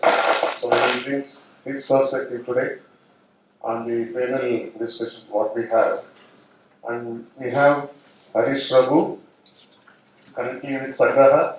He has been with ICICI Bank earlier, and I first met him in early 2000. So since then he has set up this NBFC, which is doing financial inclusion and microfinance activities in about 7 states, as he said. So we have the topic: opportunities and challenges and vision for the future in the next 5-6 years. So that's the discussion topic. So how we go about is we have about 40-45 minutes, as I understand. So we will structure this. We break this discussion in 3 aspects, starting with opportunities, how our panel members see what are the opportunities we have for financial inclusion in the state of Karnataka. We will have about 3 to 4 minutes each for each member. They can speak about from their experience, focusing on their work as well as state as a whole. And then we have on the challenges, similar one round, 3 to 4 minutes by each member. Then the third round would be on strategies. What they think the MFIs and other players in the market can focus on going forward in the next, especially in the next 5 to 6 years, in terms of leadership, in terms of innovation, what is required, and also within the state, there are certain geographies which are still underrepresented or unrepresented maybe. There are 27,000 villages in Karnataka. I hope there are no villages left out, but still there could be areas where it is still underrepresented. So then we'll have a few questions from the audience. So I would request you to keep your questions till the end so that we first hear from the experts what we are going to do. So I start with on the opportunities for financial inclusion. So we go from Manjunath, Mr. Raghu, and then Alton and this again. So we'll start with that. Request Manjunath to speak about in his experience, what are the opportunities for financial inclusion in Karnataka going forward? Thank you, Dr. Good morning to all of you. Well, I have been in the sector for almost 3 decades now. But where I come from, it's on SHG finance. I started working for SHGs early 1990s when I was a branch manager of a bank. I promoted SHGs and then later on it was STSY and in 2001 I joined the SKDIP. So I will be speaking more on in terms of SHG financing and financial inclusion in Karnataka in the scope for that going forward. Karnataka, as you know, all of you are aware, the leading performance in the MF sector in the country, is the third largest. After Bihar and Uttar Pradesh, we are the third largest. And we have well settled microfinance portfolio, and also the ecosystem is very well settled. And because of ACME and because of many of our the MFI's experts in the sector in Karnataka have come from the banking sector, there's a lot of camaraderie in the sector in Karnataka, which is a very good thing. The more we associate with each other, the better it will be for our sector. That is how we feel, and so far it has been like that. But going forward, Karnataka itself being an aspirational state, and the income levels are going up because of the various industries in the state of Karnataka. I feel the requirement of funds by the ordinary people is going to go up to a large extent in the days to come. One, of course, as they scale up from livelihood to micro enterprise. Because of Myrna, because of SKDRDP, the SHG movement as such has created an ecosystem where people now trying to migrate from just livelihood, just emergency loan to micro enterprise. And I remember in 2008 when the government of India had plans to introduce a microfinance bill in the parliament. At that time in 2008, 16 years back, the government had proposed that a microfinance loan would be between 3 lakh to 10 lakh. So that was the position at that time. Because the bill fell through, but I still feel between 3 lakh to 20 lakh is the area for microfinance. It's going to be sooner or later, especially for developed states like Karnataka. So that means to say, when you look for higher ticket size of loan, this is what the microfinance institutions also have to brace up. What you just saw is about 40 to 45,000 rupees is just an emergency loan. I have always been telling the organization with which I was working in the SKDRDP.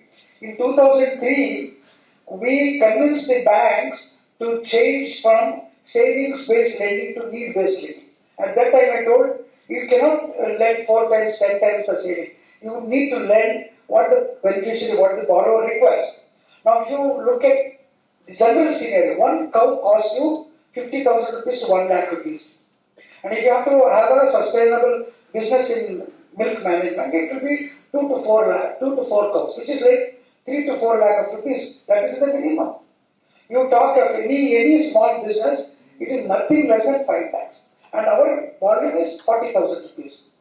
So I think when I started out saying that we have a camaraderie in the state of Karnataka amongst the microfinance institution, we should sit together and talk where we can concentrate and increase the ticket size. You have also seen as the number of lenders increase, the delinquency increases. That also we have seen.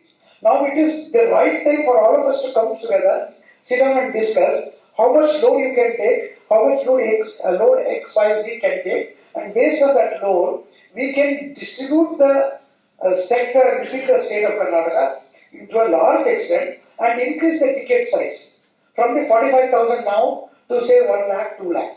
While I was sitting here, I was thinking, in Karnataka there is a household of 1.25 to 1.3 crore household. If just 10% of them take to micro enterprise, which is like 12 to 13 lakhs, and if all of them require to get 7 to 8 lakh, it comes to a whopping 1 lakh crore. And that's the kind of business we are looking at in the next 5 to 10 years. 1 lakh crore only for creating micro enterprises in the state of Karnataka. And how are the banks equipped to deal with this? The bank representatives have just now left, and I've been in the banking sector for 20 years. I must very seriously tell them that not at all equipped to look at this sector. Only through mudra loans, which are forced on them, they are just doing it. But that banking sector is not ready for it.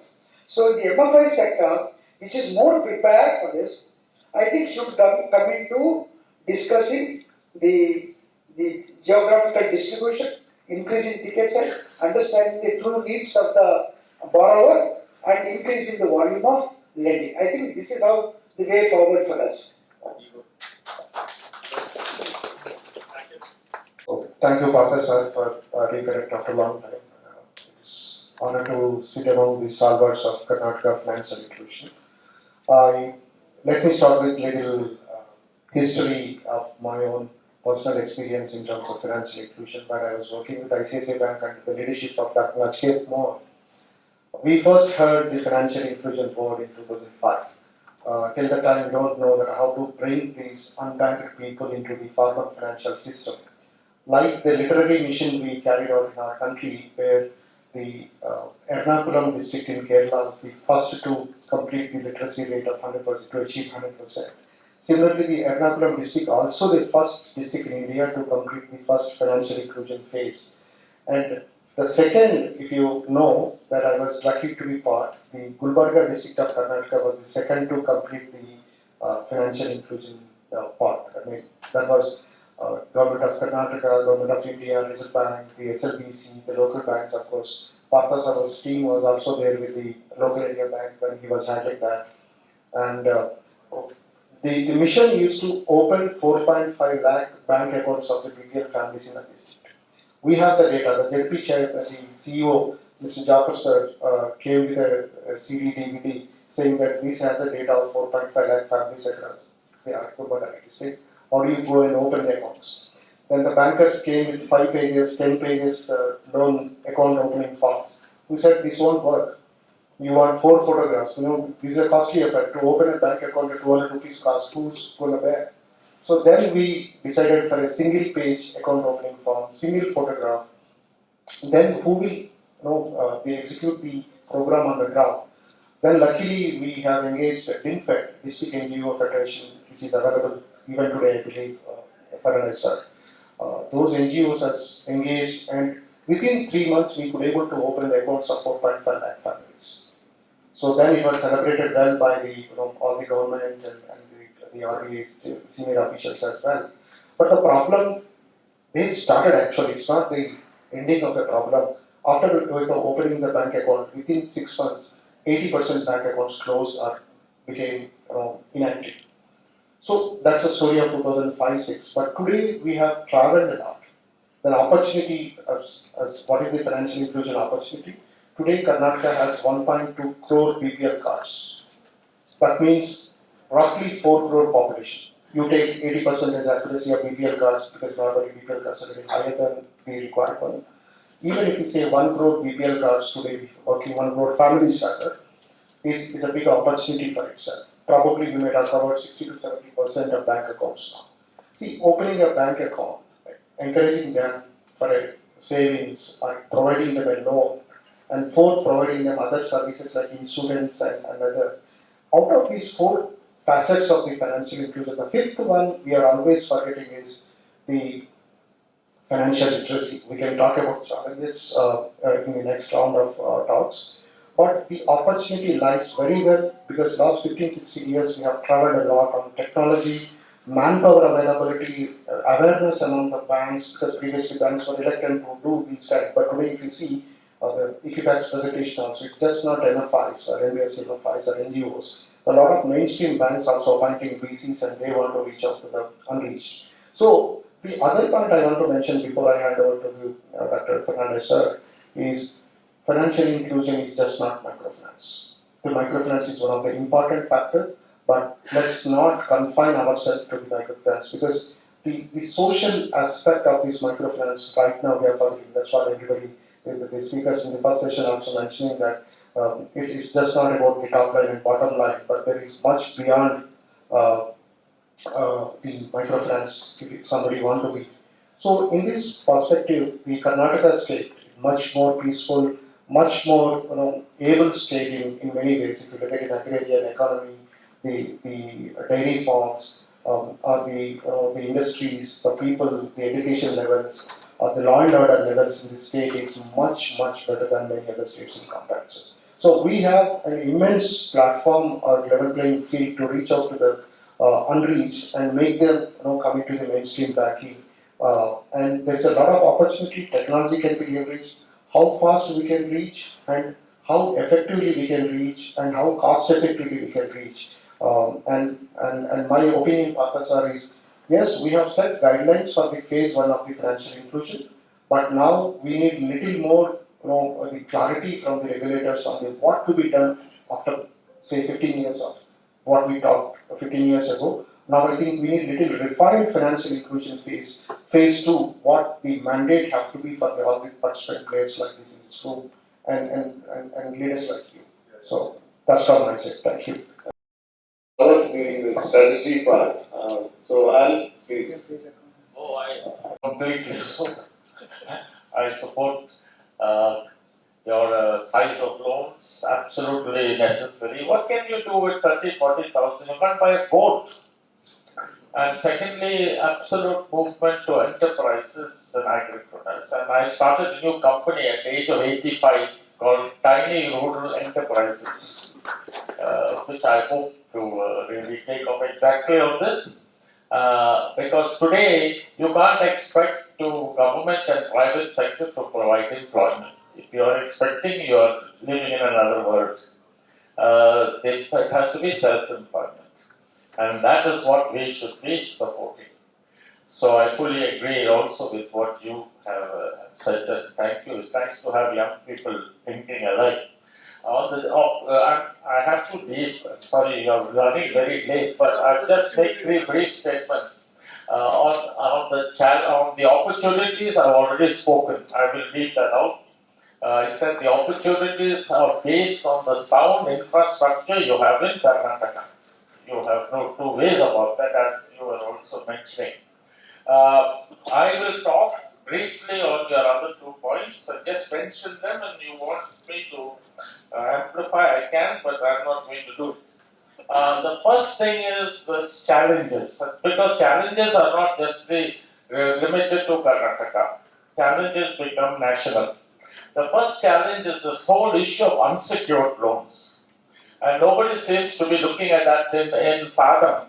Where is your boss? He came late and disappeared. I'm very upset with you all. You're meeting SBI and all, you have not raised this whole issue of unsecured loan. See, RBI is pushing the whole question of unsecured loan, which means the banks are having to The risk weightage has increased, their cost has increased, they are passing it on to us. There is no two ways about it. You have not mentioned it even once in Sa-Dhan. Now, RBI talks about unsecured loans, they include both credit card loans as well as they include priority sector loans. That is the problem. That has to be clearly distinguished. Sa-Dhan, I will come with you hammer and tongs if you don't listen to these basic issues. What is happening is, I know we are becoming Americans. Our credit card has surged 100%. We are over 1 lakh odd crores has gone in the last 6 months. But you are now including that together with priority sector lending. You are including the risk weightage on both. Is that correct? And nobody seems to have raised this issue. So the pressure on all of us has increased. And ultimately we pass the pressure to the client. And I have not heard any institution, either Sa-Dhan nor MPhil raising this issue. Where are you all? Secondly, I'm sorry, but I'm an old man, I can abuse you all. The second thing is credit rating. The way I am looking at the statistics, you know, madam, today I am a statistician, not an economist basically. But the statistics I've been fed in the last 4 years are all not only lies, they are worse than that. So, for many reasons. But what I'm saying is that out of all the loan applications today, civil and company are rejecting 40%. 70%. No, I'm just giving an average. If you continue like this, there will be no microfinance in 10 years. Correct. There's been no, you forget about microfinance. Nobody will be at least, nobody is raising. These are structural issues which Sa-Dhan should be raising. If you go on at this rate and don't distinguish between willful default, not willful default, you will have no microfinance in 10 years. Please write it down. And what are you doing about it? So the third thing is high interest rates. What are we doing about high interest rates? I know I was very involved with RRBs. RRBs, when they were lending at, could not lend at 8%, 7%. Today, we are lending at over 20%. Every RRB would have been happy to lend at even 15%. But the direct lends from the banks is still there, I know, at 11, 12%. How do you expect the entrepreneur to start off like at 22, 25? Yesterday, I'm talking to somebody from Rajasthan. I said, boss, tell me what is your lending? 28%. How are you expecting? If I go to a bank and I say, boss, I want a loan, I will get a loan at the highest. Because for me, it will come down to 9%. So, I mean, let's be factual about this, frank about this. Why are we keeping quiet about these things? The priority sector, I see the statistics moving from the banks to the private sector. The entire priority sector will be moving to the private sector. Nobody wants to handle the private sector. And so the risk is here, and who's paying for all this? You're talking about being concerned, I fully agree with you. Social aspect, which I think, Manjula, if we take bigger loans, we also have an obligation to help them to use the loans. Is anybody here visiting the client after you give a loan, except to collect the money? Answer me. Thirdly, sorry for being, because these are issues which are structural and not being addressed by Sa-Dhan, neither by. And since you are not here, the first issue of unsecured loans, I want to say. RBI is mixing up unsecured loans, credit card and priority sector lending. And the risk weightage has increased and we are bearing the risk. You have not raised this issue. So we have to be separately categorized. And thirdly, I will also speak about impact. Sure. You are using the word impact more and more. How do you measure impact? Nobody is telling me. When I ask somebody very special, he says, sir, it is the SDGs, Sustainable Development Goals. God help you. This is like God, I don't know. But please define what you mean by impact. And the areas of operation in Karnataka is very clear. In 1986, I said North Karnataka is where we have to go. I opened Gulbarga. There was no train to Gulbarga. I had to get on at Wadi and catch a train full of boats and go to Gulbarga. So, that is the area. 5 or 6 districts where the SDGs are much lower than the state. What are you doing? And lastly, I want to say, and I will go with this if you don't mind. Most of us who started, were working in the informal sector. And even when we work with entrepreneurs and small entrepreneurs, they are coming from the informal sector. Today, if I go for any data, most of it, if I meet anybody, investor, they got data from the formal sector. Nobody knows anything about the informal sector because there's no data. I follow a lot of statistics. I'm looking at TV about the projection of who will win the elections. Okay, the number of people. But I also follow the Satta Bazaar. And the Satta Bazaar was 98% correct. 100%. Indore was the closest with 285. Second was Ahmedabad and third was West Bengal. Kolkata. The three Satta Bazaars were the closest. All your official data was far, far, far, far away. So please look at the Satta Bazaar. That is the informal sector. That is where you will get the truth. Let me tell you how self-help group started in Red Cross. When I started in the 80s, we worked with cooperative societies. Why? Because government said cooperative society is the institution for development, Panchayat Raj is the institution for governance. Since I come from Canadian government, cooperative was a big thing. When I went to attend a cooperative place called Odarpalya, I found something, I am very sensitive to body language, this language, that language. I found the cooperative meetings going on very well, but nobody spoke except president, secretary, and some fellow. Then I said, there's something wrong here. So I stayed in that village 3-4 days. I didn't go. So it was in 83. In the evening, I'm going for a walk. So I met two fellows. We started talking. Then I said, where are you going? So they didn't tell me. Then I followed them. They went to the liquor shop. So I also went to the liquor shop. Then after I sat there, after 1 or 2 drinks, they started talking differently. Then I said, I raised the issue of the cooperative society. You know what they told me, sir? Those 3 fellows borrow from this cooperative at 8% and lend to all of us at 40%. And this was happening in every cooperative society. Every cooperative. And then that is how the self-help group movement started. Because then we organized a forum of people and said, why don't you return? You borrowed money from the cooperative? We said yes. They said, then we said, you have to return. They said, no, we will return to Mairana because we are giving the cooperative money. Then I said, why don't you give it to yourself? Can you talk about the strategy, proposed strategy? So what I'm... No, just the last comment is this, and I'll close if you don't mind. Sure.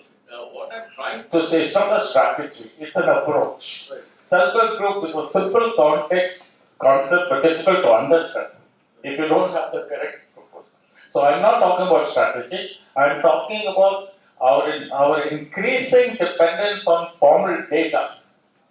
When we should be out there, if you are dealing with this sector which you are exposing, to understand what are the gaps. Because whenever the investors ask me where is the gap, they are looking for gaps in the formal sector. Nobody is looking for gaps in the formal sector, which Manjunath just pointed out. Those are the gaps. So let us at least as a group understand this problem so that we can respond to it. Thank you. I have to go. It's not my fault. We are running very late and I have 60 people sitting in my office. So Thank you, and sorry. Thank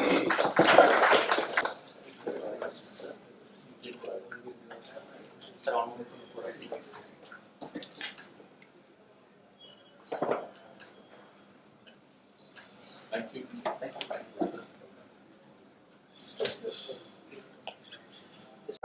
Previous talk is today, yes, the opening of bank account has done a lot of loans being disbursed into the account. Post demonetization, till demonetization we used to disburse everything in cash, but post demonetization we already disbursing into the bank accounts. This is a wonderful change. That means the target customer base, the target population base is already using the banking services to withdraw cash.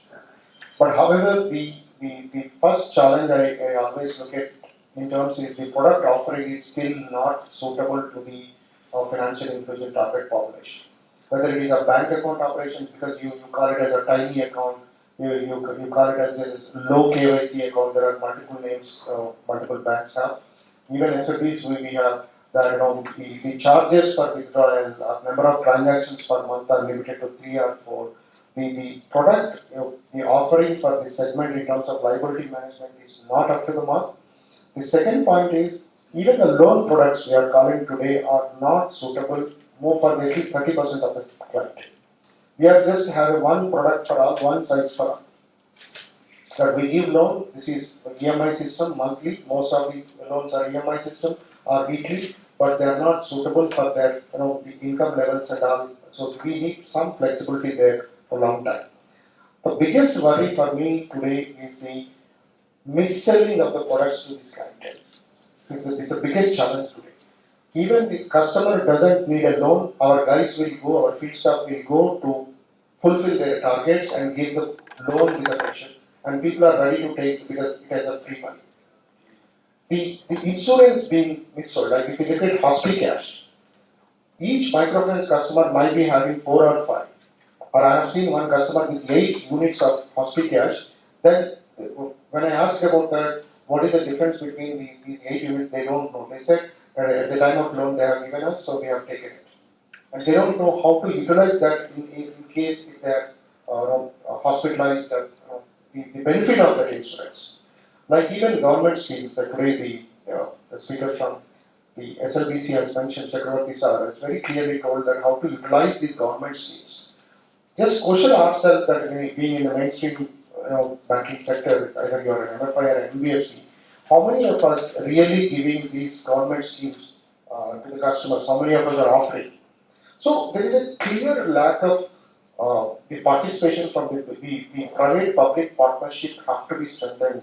Naman sir, you can spearhead this. If we want to be very strong financial inclusion advocates on the ground today, the public-private partnership have to be strengthened. We cannot, both institutions cannot do in silos. The last point I will today say is that how to leverage the technology, because today microfinance all said and done, while giving loan it is a group loan, but while collecting it has become an individual loan. Very sorry state of affairs. I mean the way it is deteriorating further and further. And today, olden days when you attend, 2005-6 when I attended basics CGT GRT process, there was an amazing process I looked at. It was a great learning to understand the rural economy in the CGT GRT process. Today, that art has already vanished, and people are doing it over, just like a 10 minutes video being shown to the customer saying that this is GRT, this is CGT done, and if your credit score is this much, or you're passing the credit appraisal, that's that. There is no individual cash assessment. Previously, we used to count at least how many cows somebody have, how many the poultry they have, or how many goats they have.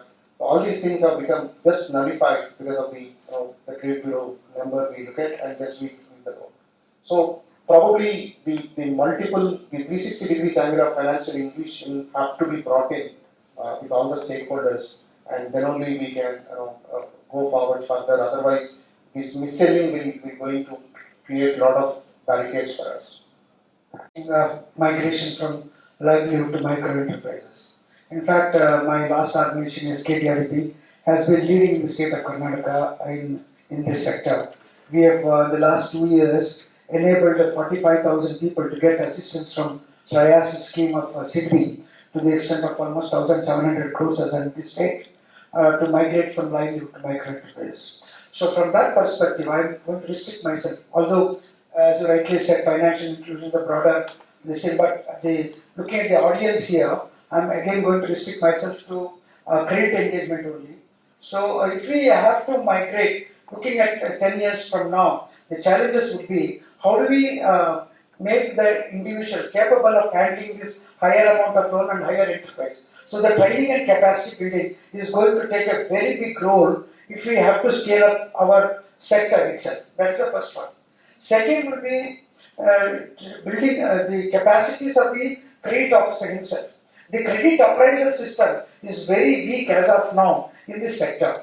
And as we specialize in micro enterprises, which is to do with more off-farm sector activities, and even in the farm sector, more professional kind of activities, I think we need to enable our credit officers to do a better credit appraisal. This is a second challenge that I am posing. The third is a distress management. In fact, we just heard from our Aloysius Fernandez that nobody is looking at credit appraisal. Nobody is looking at what has happened to the loan that has been given. So once a credit appraisal is done and the loan has been disbursed, how frequently are we monitoring the performance of the individual? Only when the loan becomes due, we are going to ask. But when we migrate from livelihood to micro enterprise, as a big ticket size loan, we need to increase our presence in the customers' doorsteps. So we need to follow up and then helping market these things to scale up, maybe aggregation of products, cluster-based approach.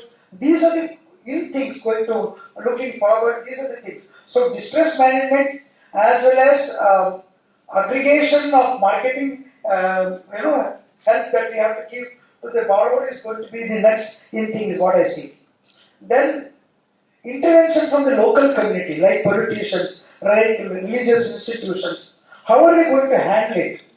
This is going to be a very big challenge because if the state becomes, of course, as it is politically it is stable now, but if it becomes slightly unstable, then it will be a very bad time for the microfinance institutions. And if your ticket size has gone up, and if there is a bad day for the microfinance institution, you are going to suffer a lot. So we need to find ways of having an interventional technology to handle these outside forces, not going to interfere into all this thing. So these are a few things. And of course, we need to, at the end of the day, when somebody migrates from livelihood to micro enterprise, we should give him a savings product. He should also try to bring in his own capital over a period of time. So how are we going to help him? If you are only a microfinance institution, always lending, where is he going to create capital? So I think we need to find ways of creating capital at the individual level. These are the 5 challenges as we grow in this sector in the next decade. With that, the strategies, we covered already 1 or 2 points in that, yes, so that we can pass. One like is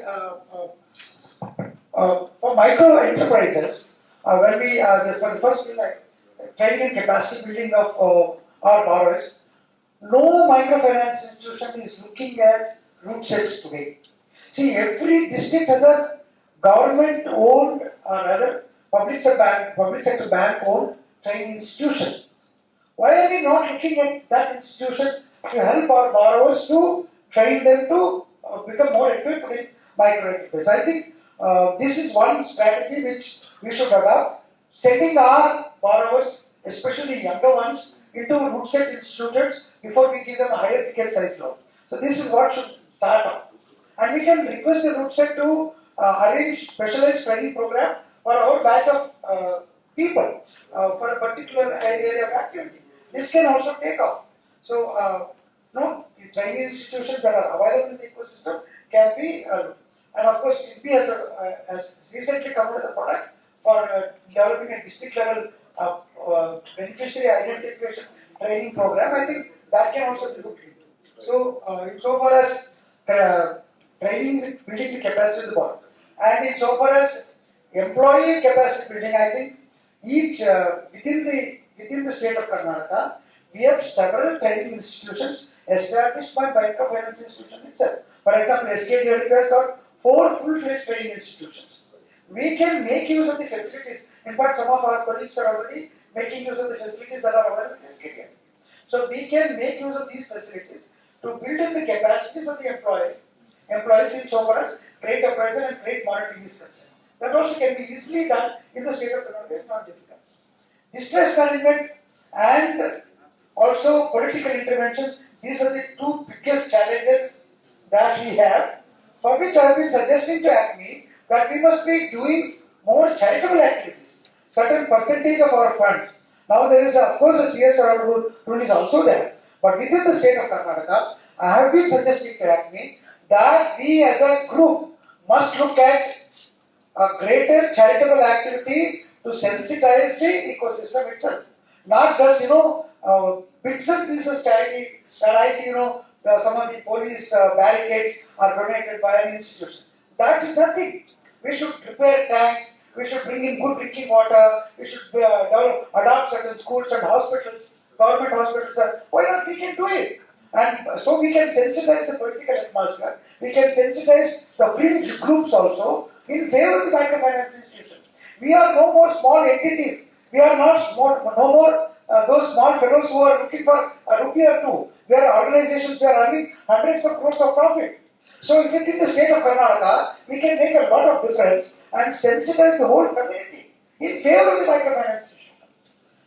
This is, and of course, we need to look at our interest rates and our profit motives also are there, but that is for the individual institutions to consider. I am not going to discuss that. But as a group, as a sector itself in the state of Karnataka, we can deliver a lot and sensitize. So the two things of distress management as well as community sensitization can be looked into.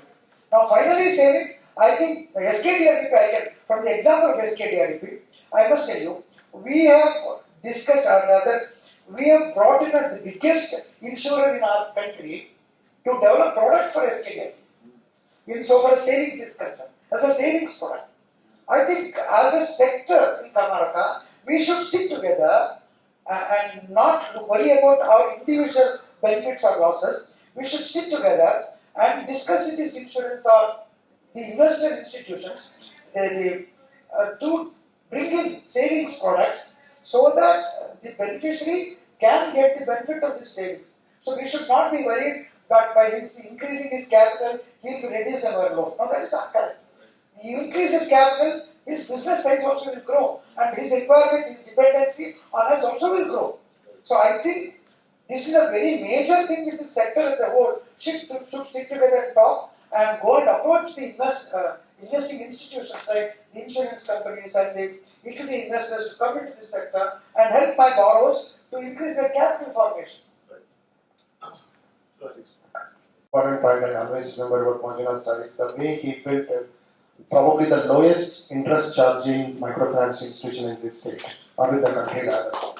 So you have demonstrated that yes, at that level of the interest rates also, it's possible to be sustainable. Is the message you have forwarded, and I always look for that. Partha sir, the opportunities are immense because the challenges I mentioned, because today our workforce is under tremendous pressure of targets.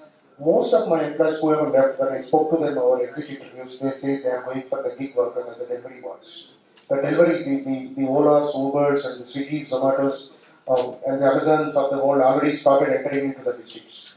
And these guys are going there instead of here. When I told them that is a very temporary job, they said it's fine. So that one thing to build our credible employee base and training them, as mentioned by Manjunath sir, is going to be very important. Number two, the leveraging technology. Today, the technology, whatever we are using today, because see, when we started as a BC company, when we are working with a bank for SHG loan, the representative 1 and representative 2 of the SHG have to sign 36 signatures each. And when I sent the application form to the Mumbai office, so their credit manager said the first signature and 36 signature is not matching. So the application comes back and so we have to find. But today the e-sign and all these technological interventions have come.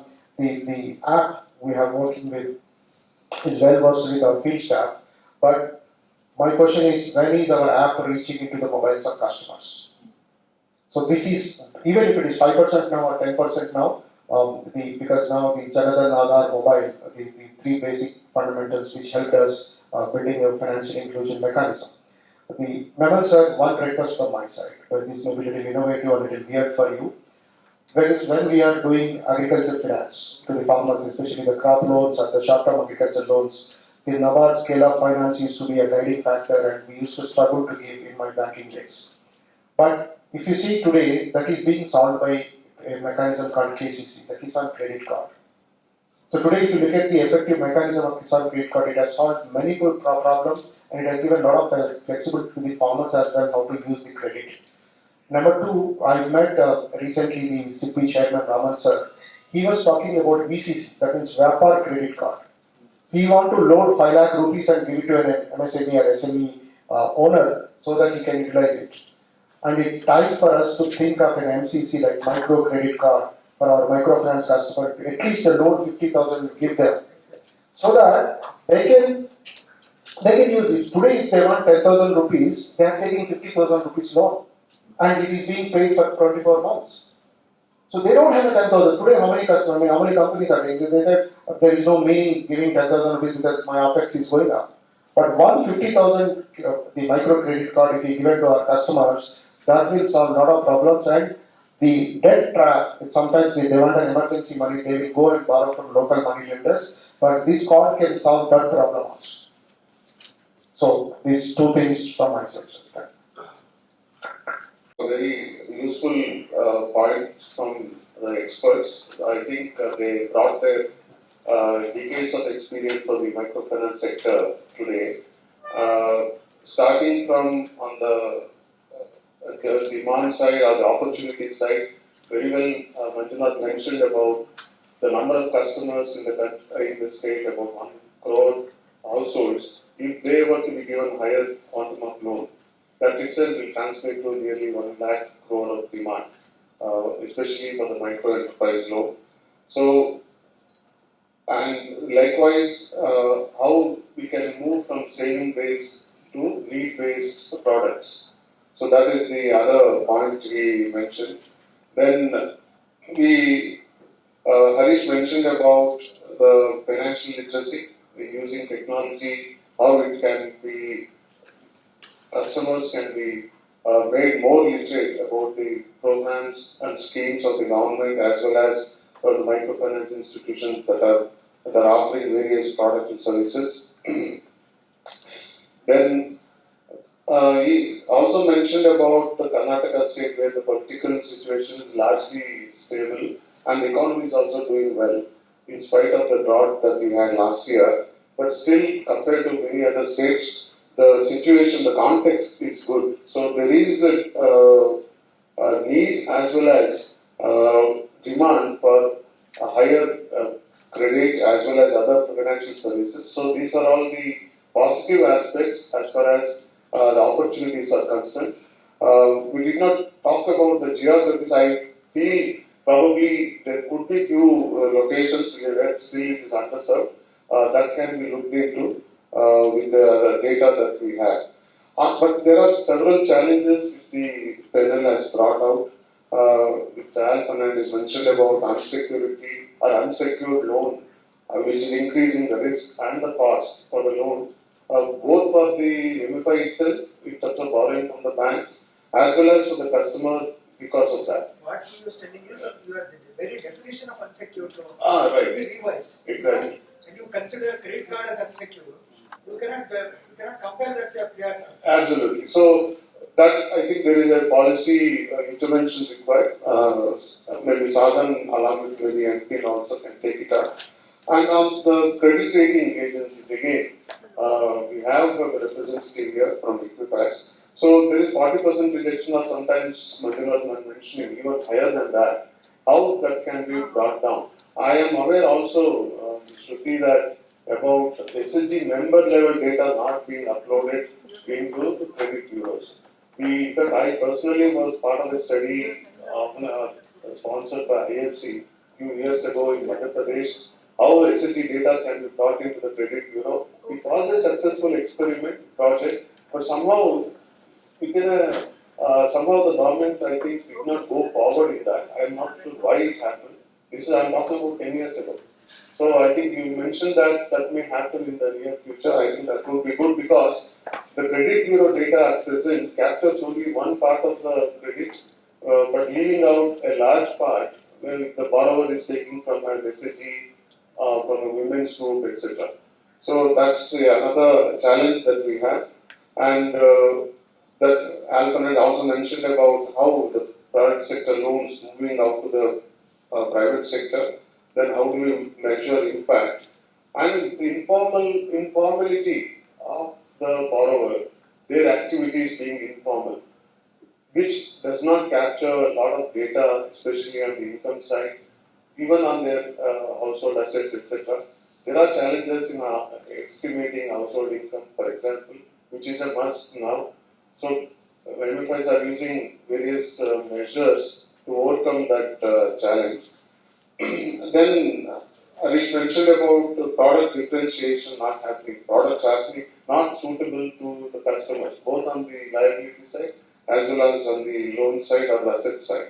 Then mis-selling, I think this is especially on the insurance part, even to the urban illiterate customer this is happening. So we can expect similar thing happening with the rural customers, the microfinance customers. And technology, I think this is not a one-time thing. I think this is another challenge.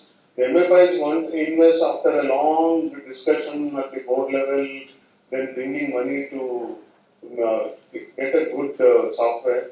But that's not the end. In fact, that's only a starting point, and it keeps changing every year. You need to invest whether you like it or not. I think has to come into the minds of the founders and the top management that technology cannot be ignored. It has to be kept on. Investment has to happen on a yearly basis. So that the profit has to be earmarked for that. So on the Manjunath brought about the challenges both in the individual capacities of the customers, if they are taking higher quantum of loan, and also on the appraisers, credit officers, how they can be trained to handle bigger size loans. I think in fact, that's one of the biggest challenges where MFIs are not moving into individual loans because of this. Otherwise, because they are very comfortable of groups handling the credit decisions. Whereas if you move into individual loan, then the whole, not just the appraisal process, the entire operating process itself will change. Starting from the acquisition, customer acquisition to a loan appraisal to recovery, etc. The whole thing will change. So it's not just introducing just another product. It's actually introducing a different business. It's a line of business itself for the MFI. I'm talking about individual loans. So distress management is what another challenge, and it also talked about interference by the local leaders. It's an externality which we cannot avoid, but the way it can be avoided is building customer or community linkage through CSR activities and other community sensitization activities can bring down or mitigate some of these risks. So training and capacity building, I mentioned about Root City. We have many colleagues here who were part of Root City system, including myself, Manjunath, and Salimat here. So I think it's a good resource that is available. Other MFIs can take advantage of that, and also SIDBI coming out with a program.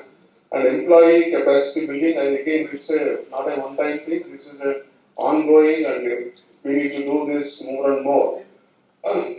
So these are I think we talked about the interest rate and training of technology, which I already mentioned, and the micro credit card. Again, it's another innovation that can be thought of. But again, it leads, of course, there will be some challenges in terms of cash management or the liquidity management if you get into that, and also how much you need banking support for that. So all these, there are opportunities, there are challenges, and there are certain solutions available. But we need to work together. I think ACME is well equipped to do that. So I think we had a good discussion so far. Maybe one or two questions, if the time permits, we can take. If you have any pertinent question for the panel.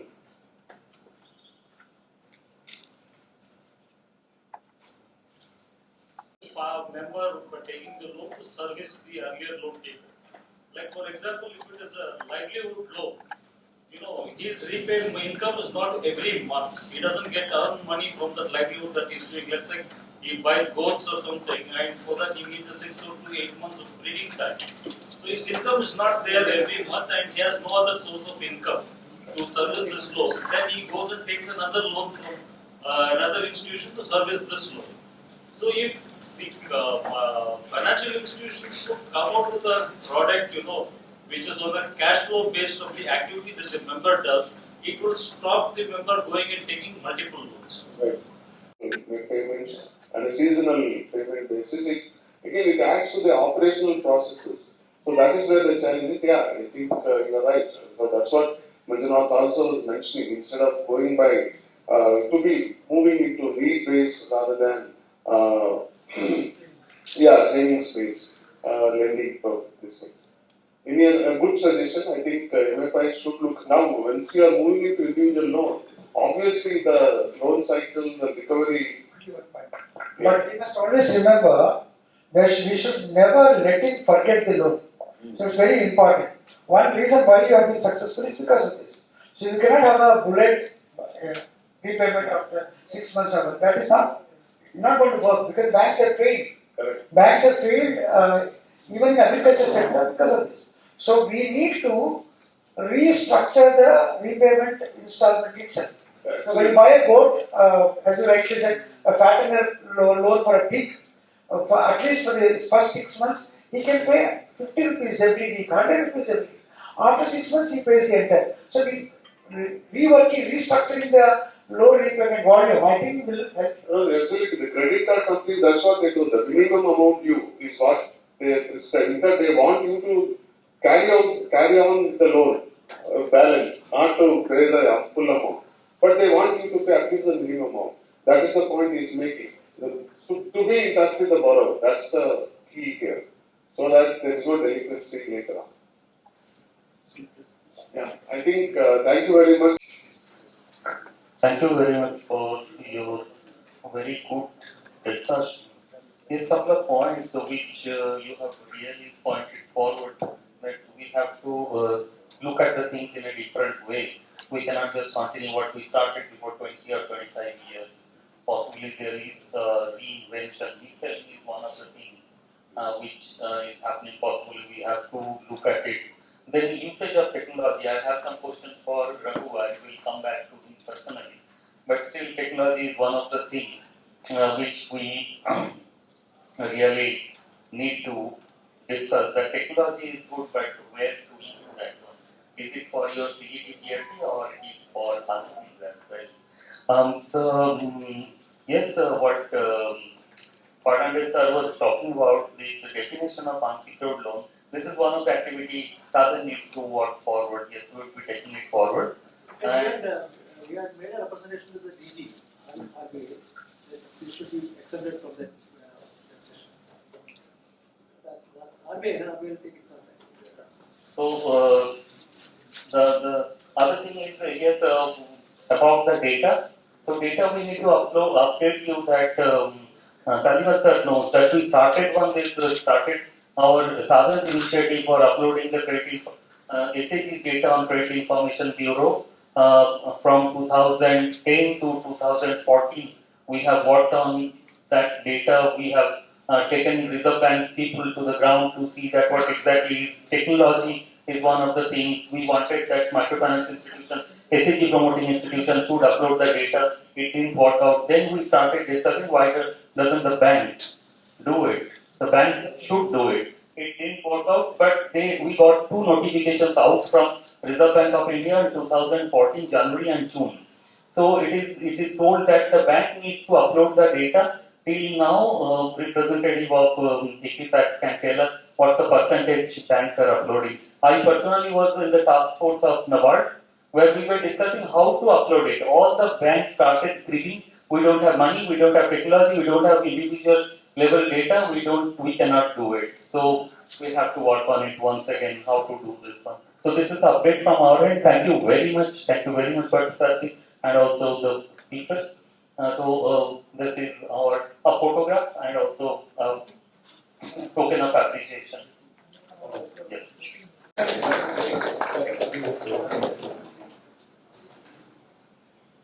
SHG data, it's around 35%. Oh.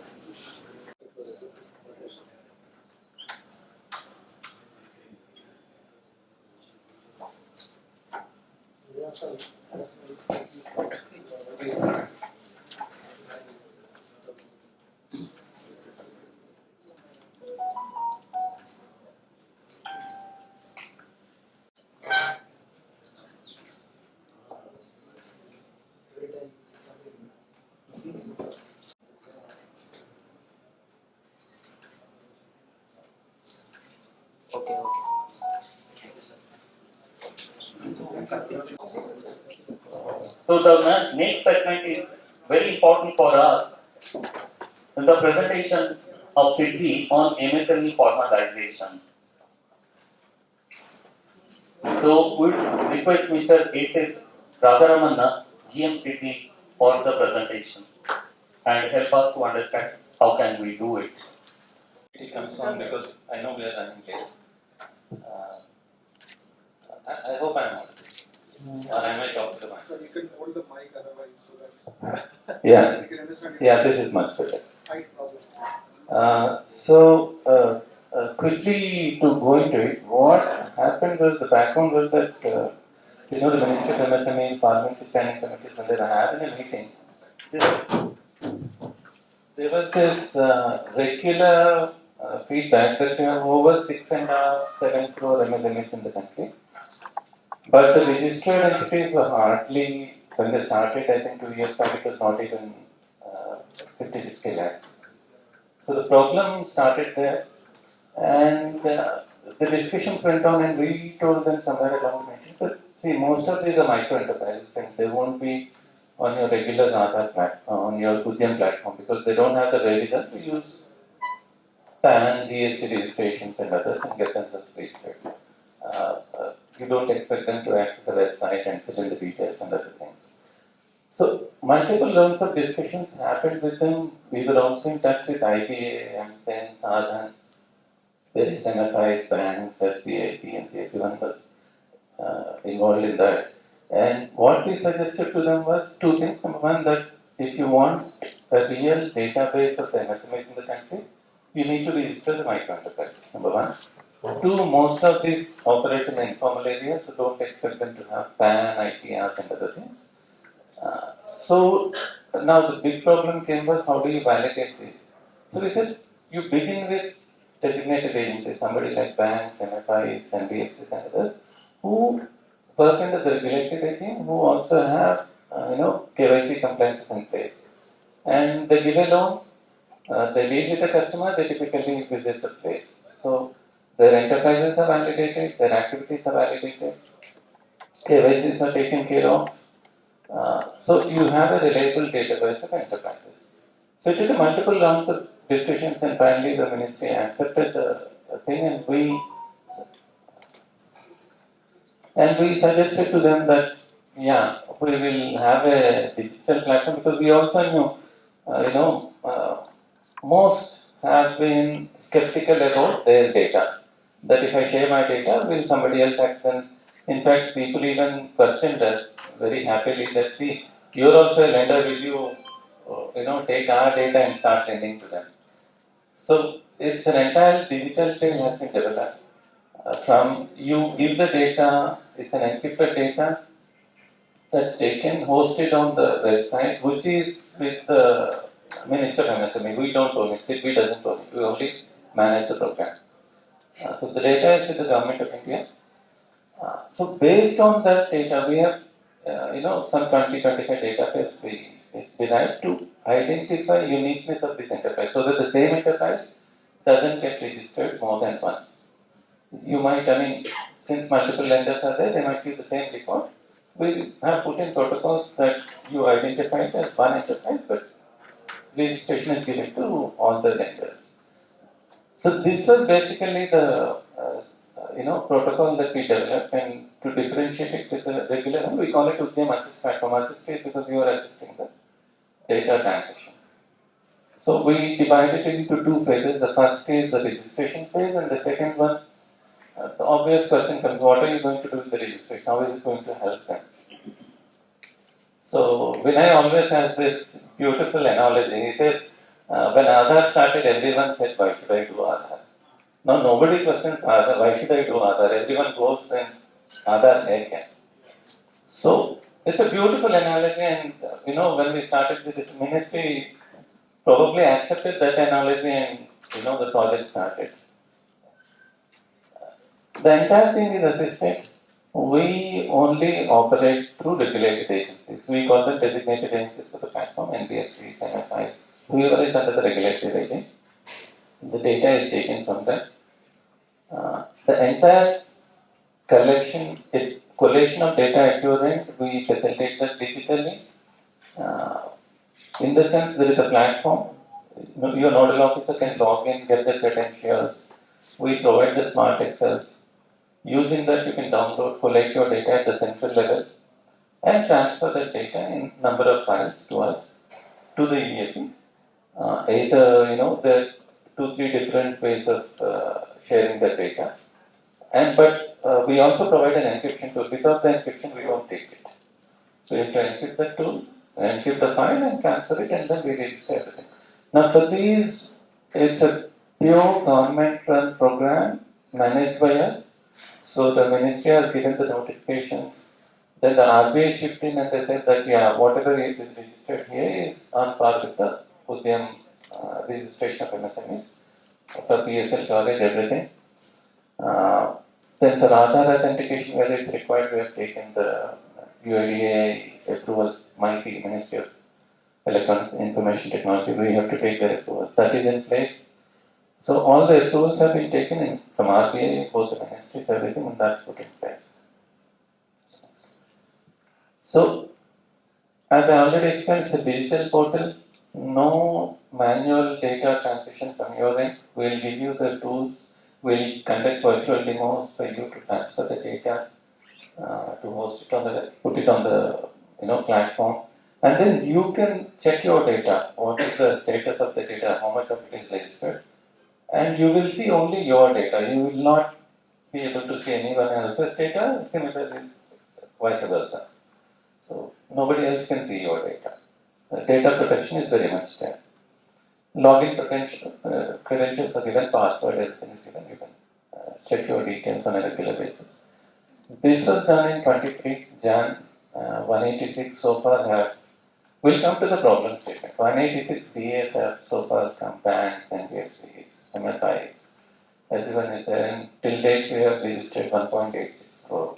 When we started, it took months of discussions with ministry and others, and there was a lot of hesitation that will you have a data actually this kind? And we said, yeah, it is out there and we'll be able to get it. So 1.86 will touch so far as on date.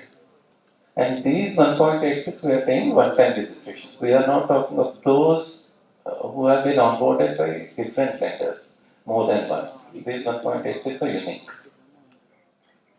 Yeah. So these are some basic statistical numbers for you to have an idea of. Major numbers are coming from UP and West Bengal, then Maharashtra, Madhya Pradesh, Bihar. That's very funny. Yes. So the onus is on all of you. No something that should Yeah. So we deliberately put that actually. I said if you are going down south, who call themselves the leaders of the microfinance movement in this country, they need to see these pictures. So female obviously it's leading male, then general SC, ST, OBC, and the majority of them are in the services and trading. That's obvious number that's coming to. Sort of we have account codes in place, activity codes, just to track them at a later date. To give a kind of in policy development if the ministry requires or the government requires anything. We can only extract broad numbers. I'm repeating, we don't extract any individual data. In fact, when state governments ask us, there have been instances when state governments ask us and other ministries ask us, we say you please take the approval of Ministry of MSM.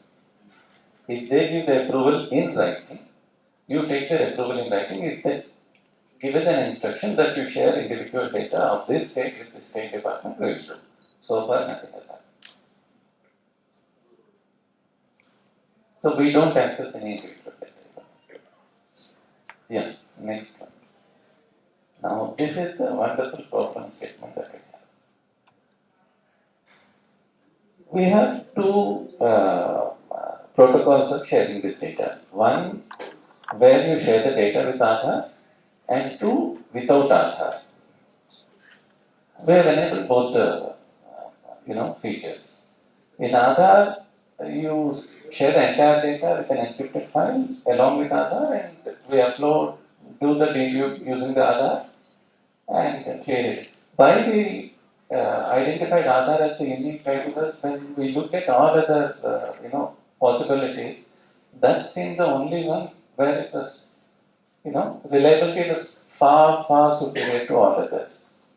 Voter ID, frankly, we were not comfortable.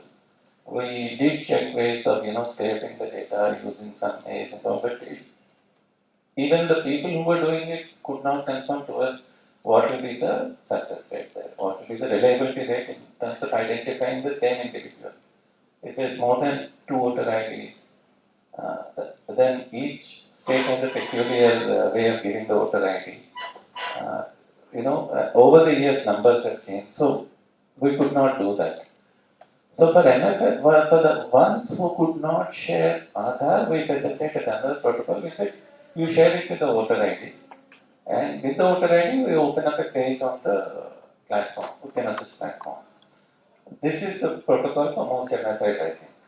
So any borrower of yours can enter their voter ID, then this mobile number will come in 3, 4, 5, whatever numbers they are given in the database. They can select a mobile number, the OTP will go. Once they chip that in, then the Aadhaar page will open. So then they can enter their Aadhaar number and authenticate it, give their consent and authenticate it. Since MFIs are not permitted to take Aadhaar, you cannot share Aadhaar, we have to facilitate this. This is the only design change that's been there from the regular one. Now, the challenge that we are having here is 24, almost nearly 25 MFIs, they are sharing data of their customers. Some of it, only NPS MFIs or? Some are there. All MFIs. All MFIs. These are all MFIs. Mostly are the NBFCs. Now, 80 lakh records we have got, means 80 lakh records of different IMEs we have got from these 24 MFIs. I don't want to even mention the numbers. How many have got unique Aadhaar? That's in single digit thousands. So the remaining is with the other kind of? No, they are all there in the database because now you have put 80 lakh records with us. Now the MFIs have to touch base with their borrower and facilitate the Aadhaar authentication. The next page comes, you have to go to the EAP website, open that page. If somebody has a better idea of dealing with it, we are open to that suggestion, but so far nothing has come our way. So you mean to say that after MFI uploading it in a bulk, individually The borrower has to open the page, or your field staff can support the borrower when they come for the repayment loan. During the discussion, it was envisaged that MFI staff will facilitate the onboarding of individual. And once borrower will come for the documentation or any purpose, he will come to the office. He will feed the Aadhaar. And it is very simple. It will take not more than 1 minute. only an OTP is OTP anyway goes to the mobile number. Available, but Aadhaar seeding is So out of these 80 lakhs, how many have been innovated? Almost all 80 lakhs are sitting there. That's what I said. Single thousand, it's less than 10,000. No, I think this information, even I didn't have, sir. Tell me very frankly. We have been, but last time we did mention 1,700. But yeah, this is the number that's there. I was under the impression once you bulk upload it, that is the final effect. So it is another process also. Sir, because Aadhaar is the unique identifier for this registration process, and most of the MFIs are not authorized to collect the Aadhaar from the borrower. So we have envisaged this assist method. They have to feed the Aadhaar. So see, the question, we understand most MFIs, you will have your borrowers coming to your offices or your field staff visiting them. This was the idea. That at that time, this authentication will happen on some basis. So 1 or 2 MFIs understood and they have started doing that. So only there the numbers are gradually catching up. But others, they're just transferring the data and leaving it there. At least at the time of documentation, borrower come to the office, MFI office, and at that time, if you feed the Aadhaar, then numbers can be done. One more thing, is there any prescribed size or anything of that, or any enterprise can be So any micro enterprise, what we are defining is those which are below the GST turnover levels. So GST. no size. That is GST. As long as you don't have GST registration. Sir, during the discussion, it was told that none of the MFI will have GST certificate. Can you please use the mic? And sir, none of the MFI customers will have GST registration.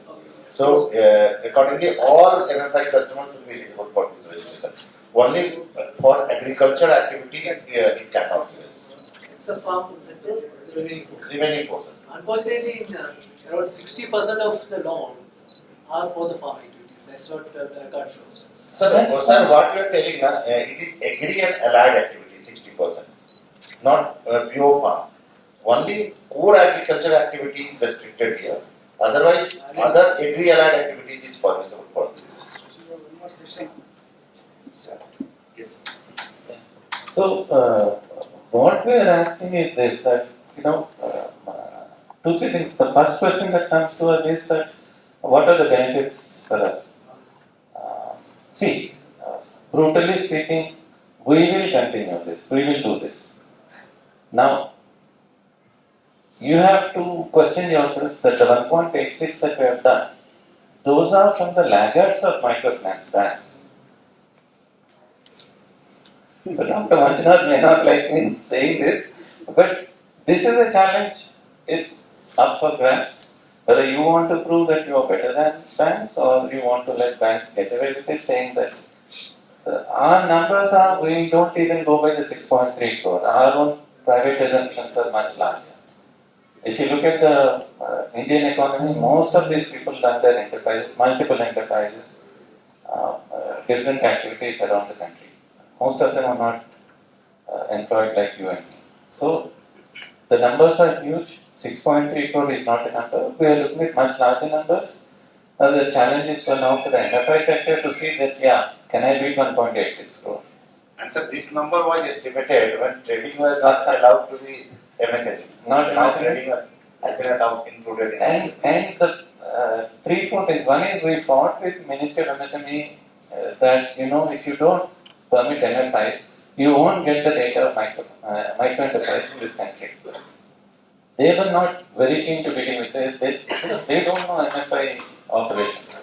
It took multiple rounds of discussions. IBA had to chip in, everyone chipped in, then finally they said, okay. So till date, I don't know, each meeting we manage with them how the numbers are coming from MFIs. But that's one thing. Two, the way we see it is that it becomes a unique ID for each enterprise, number one. Going forward, a lot of benefits we see. Immediate, nothing will happen. But over a period of time, what we also see that we are trying this in discussion with payment aggregators to get the merchant QR codes. That will happen. If not this year, next year, sometime it will happen. They are putting in the rails. It will take a few months for them to arrange everything, but that will happen. So people like PhonePe, BharatPe, they are all interested in that. They want to issue merchant QR codes using this as an identity. That will enable transactions. Two, CGTMSC came up with a product that they said, okay, if you have this registration, we'll give them a guarantee and primary security is not required for unsecured loans up to 20 lakhs. They have already come up with a product. So the other ecosystem is being set up. So it's now three. We also look at other possibilities, like for instance, if you have a natural calamity like COVID happened, the government came up with guidelines that we provide some kind of financial incentive to MSMEs in getting their loans and servicing their debt. It has happened. So these are the authenticated enterprises in that locality. So can you do something for them? So it's actually been just, if you say today how is it going to affect my business? If you ask me, I will say honestly nothing. It won't do any benefit today. But it's like Aadhaar only. You take it, 5 years down the line, it will be useful. Now you don't, if your child is born, you go and get an Aadhaar, you don't ask required ICANN. So at some stage you will do. So the question is whether you want to be in the banks today or after 5 years. And there are other things that we are in discussion with various other players, like some people who are involved in the financial inclusion. What other activities can we bring to this platform? Or to the IMAs registered on this platform. Those are in preliminary discussion, so it will take some time, but all that will come in gradually. Yeah. Yeah, for a quick understanding, this is the data template. We have different kinds of data templates. We can move away. Yeah. Phase 2 is what we are talking of. Connecting with various people for financial inclusion and other things. Anybody can ask a question if you want. I know we are running late, so I want to keep it quick. So just a clarification about seek. Does this include street vendors as well? Yes. And is it possible to figure out how many are registered? Street vendors. Yes, yes. What can you tell us over here? No? Yeah, around 40 lakh street vendor has been registered in this Udyamasis platform. Thank you.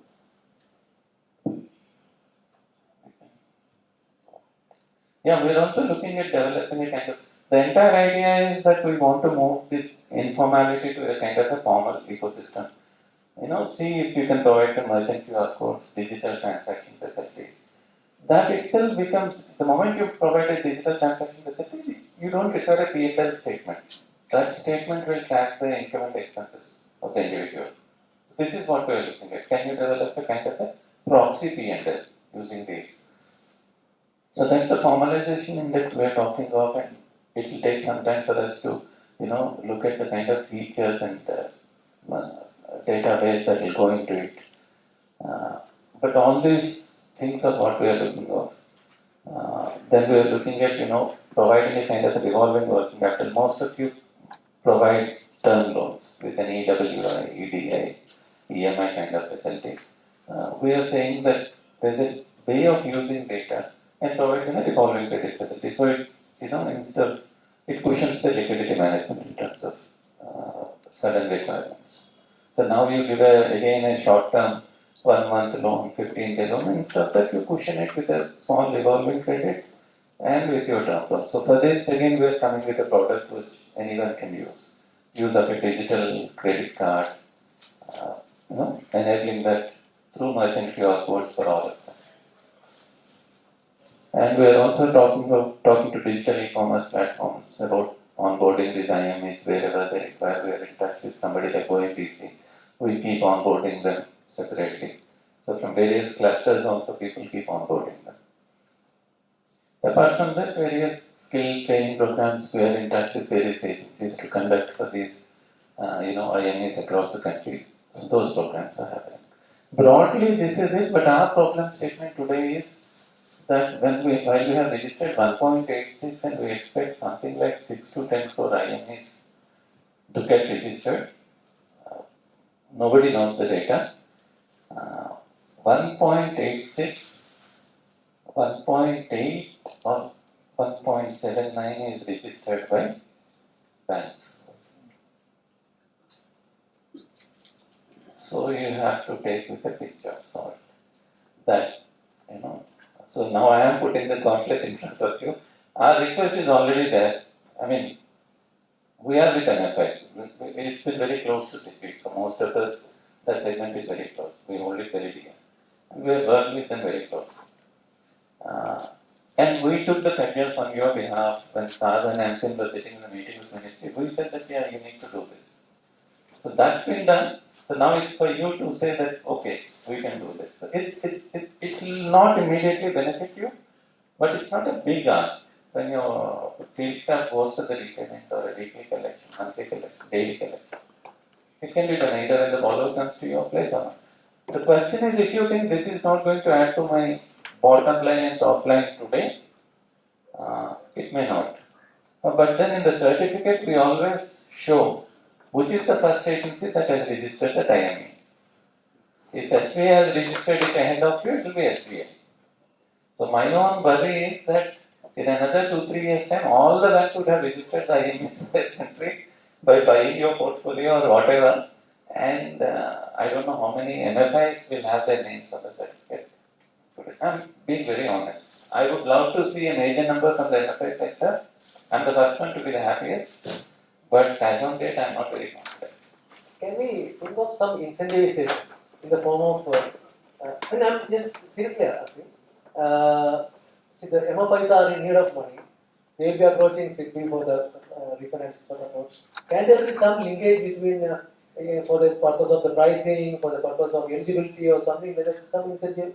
I'll tell my head office, if they don't have this, increase the interest rate by 0.5%. You have a direct. Taken, sir. I will go today and fight with my CGM that if they don't have this number, increase the interest rate by 0.5%. I think nobody has objected to it. Incentive is provided. Incentive, you are putting a penalty. Sir, you do it, incentive is already there. And sir, at any point of time, it can be mandated by the government to do the registration. Actually, I am just giving the little background why banks are doing. Suddenly, ministry has issued a circular that if any borrower does not have this certificate, they will not be classified as a priority sector loan. So there is a huge PSL shortfall on that year, and government has not extended for a month. So this can also be happening in this sector. And see, sir, even if you, when you sell portfolio, going forward, this will be required. It will be the unique ID. So even for you to authenticate that the same borrower is not given to multiple banks, even for the lenders to see, at some stage this will crop up. Now this will be unique identifier for designing this. Credit bureaus will be looking at it they're interested. So people will be interested, movement towards that will happen. Our own request is if we hasten the process, it will be, to achieve much larger numbers, we are dependent on you, we will be very happy with your support. So, thanks a lot. Thank you. So, Mr. Maman has already told us that this event has been sponsored by SIDBI. A round of applause for SIDBI. Thank you very much. So, Mr. Radharamana, you have to come here for token appreciation for you. Please do come. Mr. Maman. Correct. So, Vinay, where is Vinay? In the low income household. So all these things we have discussed about how to go forward. A kind of this we have talked about we have talked about technology, we have talked about the other things.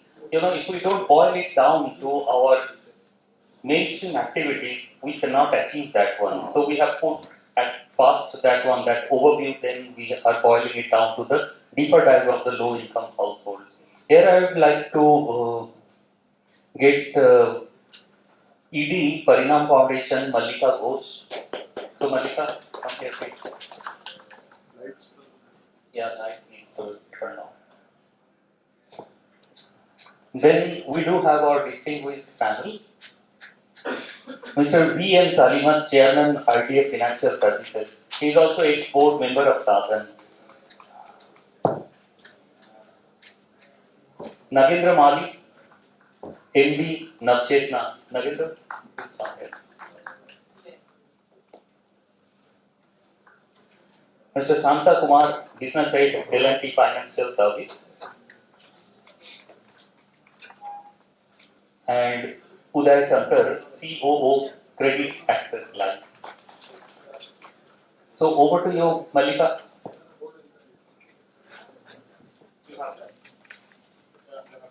I am. My claim to fame, I think, amongst this group would be my father. My father's name is Shumit Ghosh and he started Ujjivan.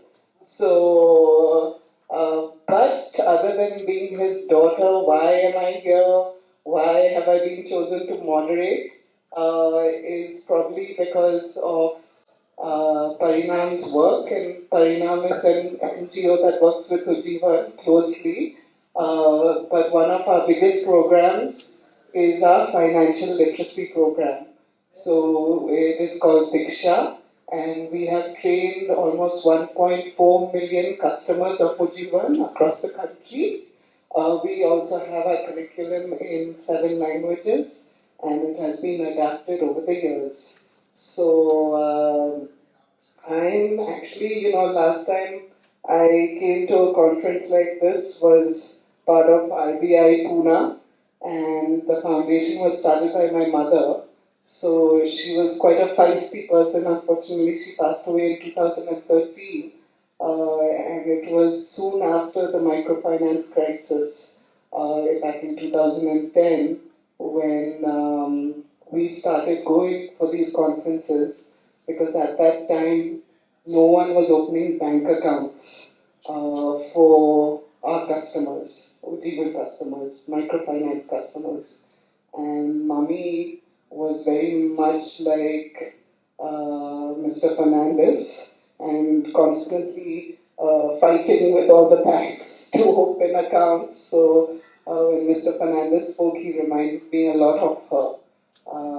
But it's been a while since I've been for a conference like this, and I'm very excited to hear from our panelists about the status of Karnataka's low-income households, and I hope we have a lot to learn from you. My questions will be quite basic, but I hope it is interesting for everyone to hear the answers, and I promise to be as quick as possible because I am, after all, Shumit Ghosh's daughter, and if any of you know him, we love our food. So let's start. So I was going to ask the panelists to do an introduction, but I don't think that's really necessary.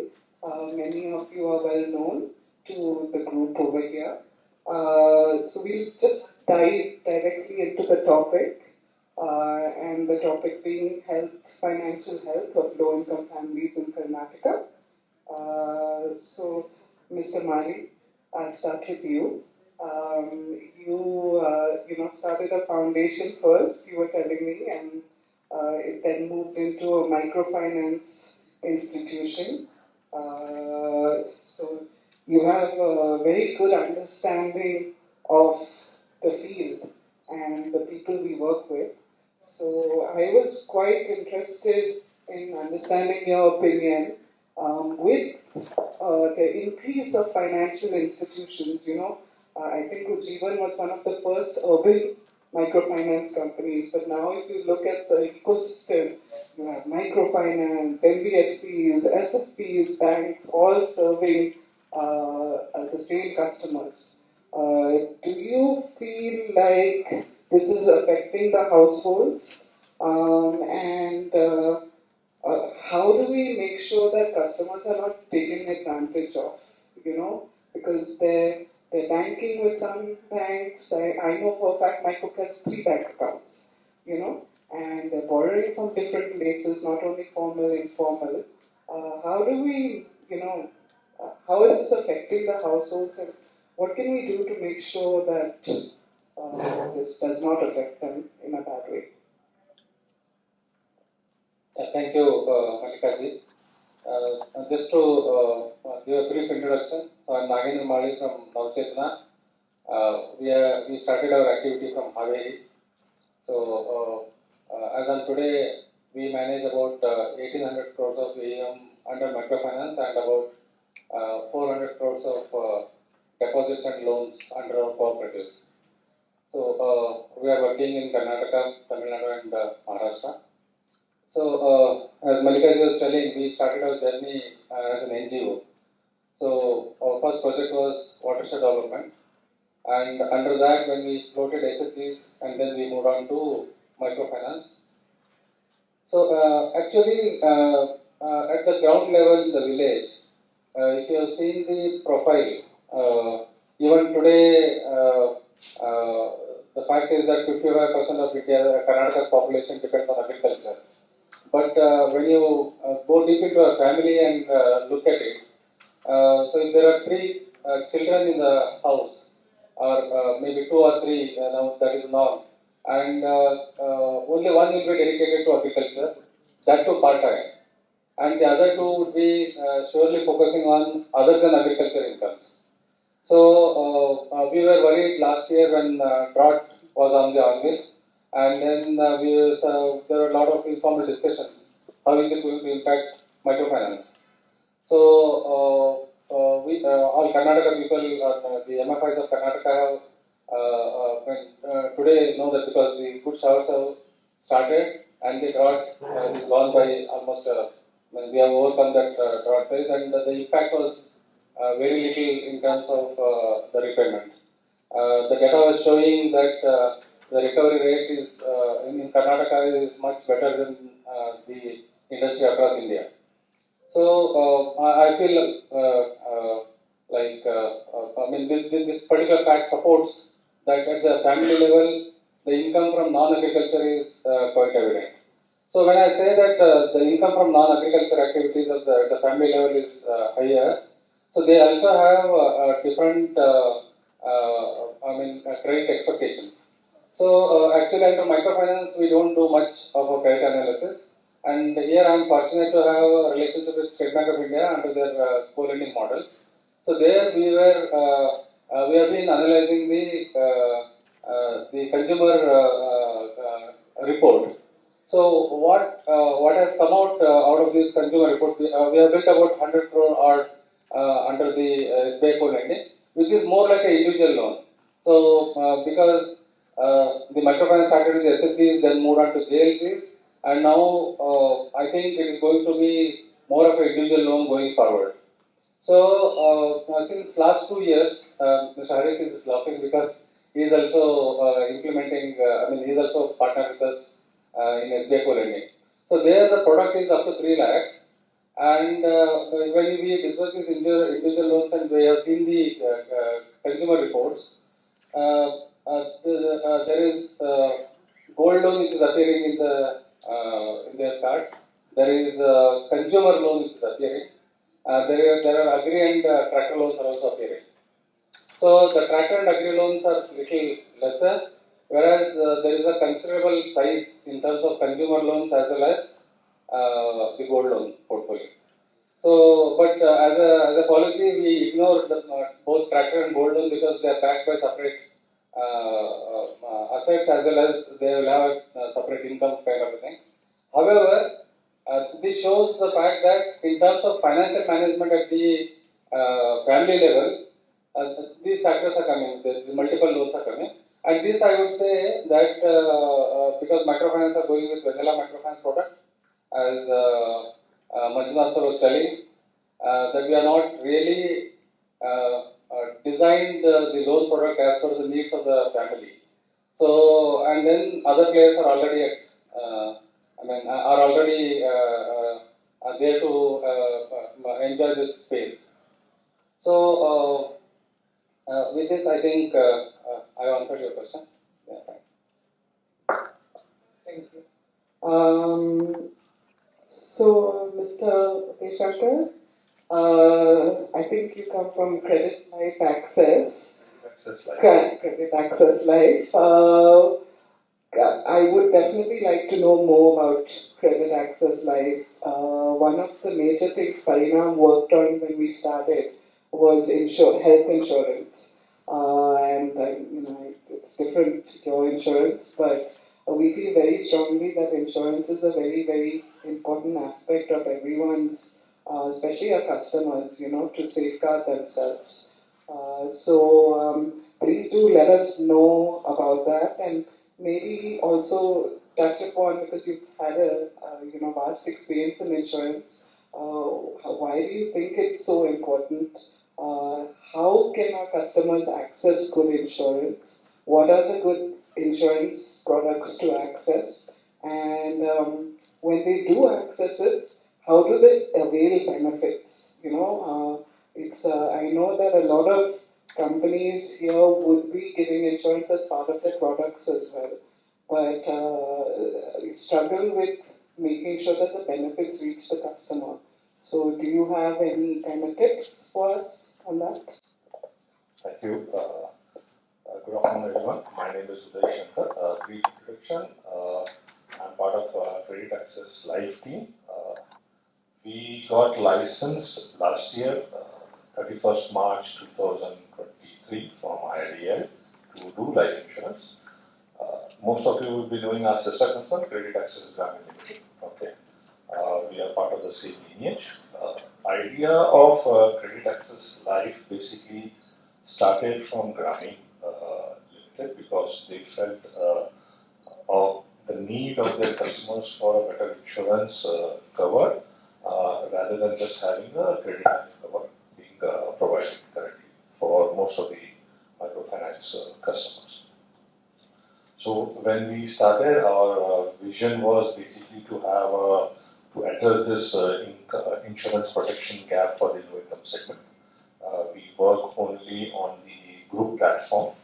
So the moot idea was to have insurance cover provided at an affordable rate, and we are doing slightly different than other insurance companies, primarily on two lines. One is we do pricing at a group level, okay, so it becomes quite cost effective for the individuals, okay, and we also customize the product for each group separately. So we don't have a standard group cover or a group insurance as most of the companies have.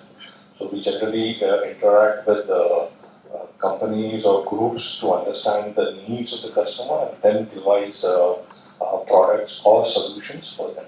So insurance, as most of us know, basically you can bucket it into three parts. One is the pure cover, term cover, what is called as generally known as term cover. We do have that for both credit and non-credit. But then the other parts come into is the savings piece, okay, where we generally develop products for a specific group of customers on the savings part, insurance linked savings, and the other is the health part. Health is a slightly tricky portion, okay. A life insurance company cannot do what a general or a health insurance company does, but generally we do provide that kind of solution, but we are in discussions on that. So it's a slightly tricky portion. From a insurance and a savings perspective, definitely for this kind of a segment, we need to have a customization that addresses their needs. Okay, I think somebody was talking about their paying capacity. Okay, so they will have, they may take a loan, but they may be able to pay after say 6 months or 7 months. Hence, we generally believe that we speak to the groups, understand their needs, and then devise products which basically take care of these kind of nuances, how they address or how they have the payment capacity on the insurance piece, how they will pay the premiums, how it will be collected, both at a physical or a digital level. So our expertise lies in that. How do we make insurance, your second query was how do we make it more beneficial or reachable to the customers, especially for these kind of low income segment. Generally our take is primarily on 3 lines. One is we need to drive insurance awareness. They may know insurance primarily because they are taking loan, but they don't understand how it works, why insurance is important, and they are generally tend to take insurance only to the loan amount. That impacts a lot, especially on critical events like health or health. It may take care of the loan for the institution, but it will not take care of the family. So, generally we tend to advise companies on how this needs to be structured so that the family also gets some kind of a cover. The second aspect, what we have started working on is basically simplifying the terminologies. Most of you see insurance contracts are quite complex, written in English. Most of the people don't understand that. So, and the regulator also has been working on it, but we have taken a task of simplifying it and converting it into the languages which people understand and are able to connect with them. Third aspect, what we strongly believe is connecting with the beneficiary of the money. Because they are in the life insurance and the ultimate truth is only happens at the time of death. Okay, and at that time the customer may not be there. So we strongly believe that we connect with the nominee or the beneficiary upfront at instances, We drive programs, insurance awareness programs with our customers to have connects on that with their family members, have a field visit, our team does a field visit with our group partners, okay, to understand what are the needs, how this is beneficial. And we also do a specific communication with the nominee and beneficiary on every time the policy is issued. So we just don't limit it to the group or the insured member. That I feel is a critical part for most of the people because at the time of the need, the nominee or the beneficiary needs to know where they need to connect, with whom they need to connect, and how it will be processed. And of course, we are also looking at digital framework for making it ease of servicing, whether it is through WhatsApp or an app or through our group partners who can take this on. That is the gist of what we plan to do. We started about 9 months back in business. Hopefully, we should be able to service this segment. Thank you. The clauses and the terminologies, also connecting with the beneficiary, because when they're going through this crisis, having someone call in and help them through the process is very important. And then finally, obviously, digital. So I think if we're going with any insurance company, my mother used to always have these 5 rules that one insurance company would have to do, and I think making sure that the insurance company also does something like that is very important. So thank you. Shanta Kumar, you and I have been affiliated with Ujjivan for a long time, used to manage business when I was, I started, and now you work at L&T and manage the business for them. So you also come from an agriculture background, and Mr. Mali touched upon it a little, but one of our biggest fears here is water and the scarcity of water. And while the monsoons have reached us, I think it's a prevailing problem across the world that seems to have hit Karnataka pretty hard.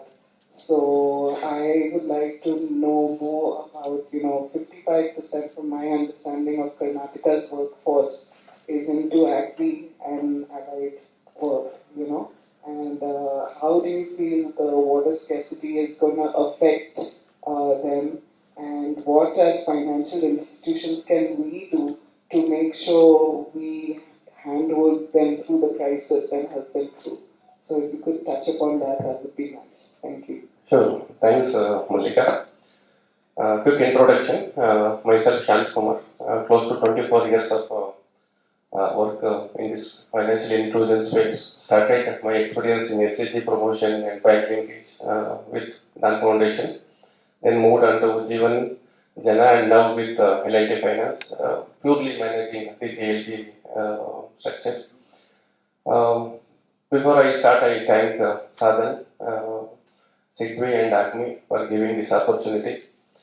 There are many veterans sitting here who are well versed with agriculture, especially Indian agriculture. Yes, the major Indian economy comes from agriculture now also.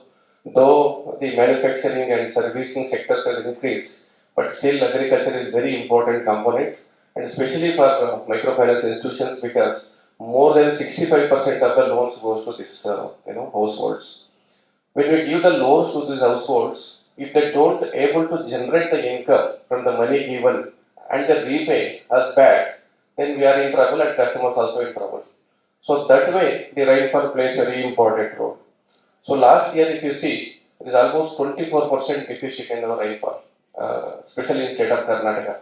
We received 834 millimeters of rainfall as against the normal 1200 to 1300 millimeters rainfall. As a result, the total food grain production got impacted. So close to 31 lakh tons of food grains got infected. It's a very serious concern, as Nagendra Mali was mentioning.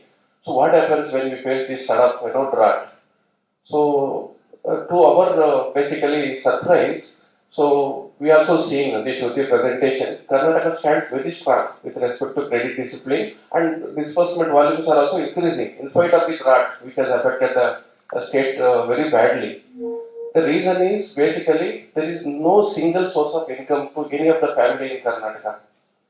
So husband is working, customer is wife is also working, and one or the other children also are working. So that is multiple source of incomes are there for this family. Even one income got affected, they are able to cope up with the other income and manage the situation. So that's what we basically came to understand a clear understanding. Of course, there is a stress with respect to the income. There is a stress which has been caused, but they are able to survive and able to service the loans because of this multiple source of incomes. Especially if you see our customer base, when we go to the villages, every house we have an animal. Cow is there, buffalo, goat or sheep.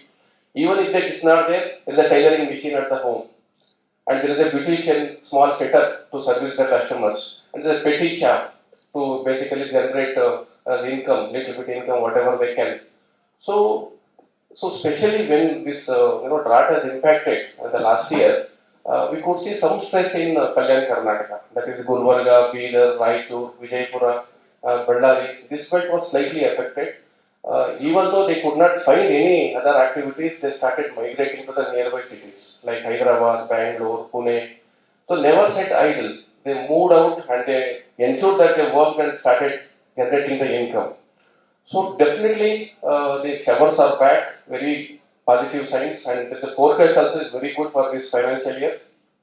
I don't think there is much challenge, but definitely with respect to the loans that we are giving to these families, agriculture families, so how they utilize the loan, the end use, which Aloysius Fernandez was saying, after giving the loan will forget. So how they are using the loan, how it is basically benefiting their family, and even Madina sir also mentioned how basically as a MFIs we sensitize the communities and basically build a strong connect with the customer is what is very important. Of course, we don't have any control on external factors like rainfall and other things, but definitely when we start building these safety nets, definitely I think this will go a long way and this industry is definitely grow going forward. Thank you.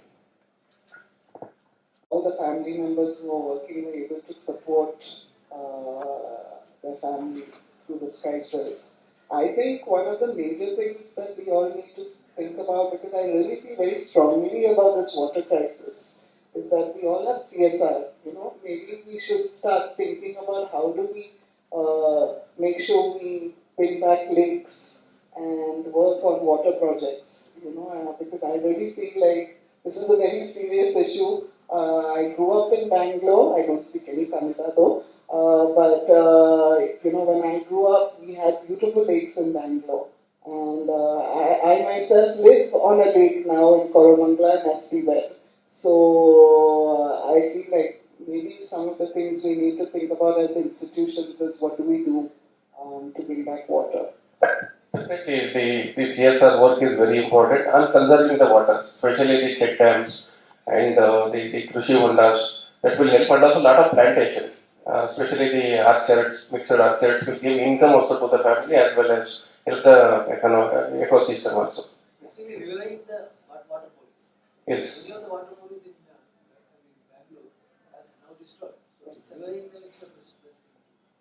I think we should all seriously think about that actually. And the bigger impact is when we basically conserve this water, the ground level water recharges. Bore wells will get, so that directly basically benefit to the larger society as a whole. Mr. Salimant, I have heard so much about you from my father. It's so nice to be part of a panel with you. I feel so honored. My question to you, and I don't think you need any introduction to this group, but my question to you is, I remember when, I joined my dad and mom. I came from advertising and film, so I was thrown into this sector with not much understanding of finance. In fact, when I wanted to pursue my higher education, my dad said, do not study economics, So I studied film, but I ended up in his sector anyways. We started microfinance. The main borrower is the woman, And I found that when I went and met Ujjivan's customers, they were so empowered by having this ability to get finance for their family. And they would have to come for repayment meetings and pay back. They were responsible for the loan. And now I think, with digital and mainly things moving into a digital space where they don't maybe have to come for center meetings, they don't have to go for repayment meetings, loans can directly go into their bank account. Do you feel like this will affect the woman's role in the family space? How will it affect her role in the household? Will she feel empowered anymore? I'd like to hear your take on that. Thank you, Malika. I remember I meeting you in Paranam Foundation meeting. Great work. We also contributed to the financial literacy part of Ujjivan. In fact, ACME, we never, all the members of the ACME never felt like competitors. We collaborated on the common cause. That is how ACME has grown so strong. So after Al Fernandez, I was the president of ACME. And systematically, ACME has grown in Karnataka. Everybody's contribution in a collaborative mode is important. And coming back to the question of America, it is very important. It is bothering me a lot.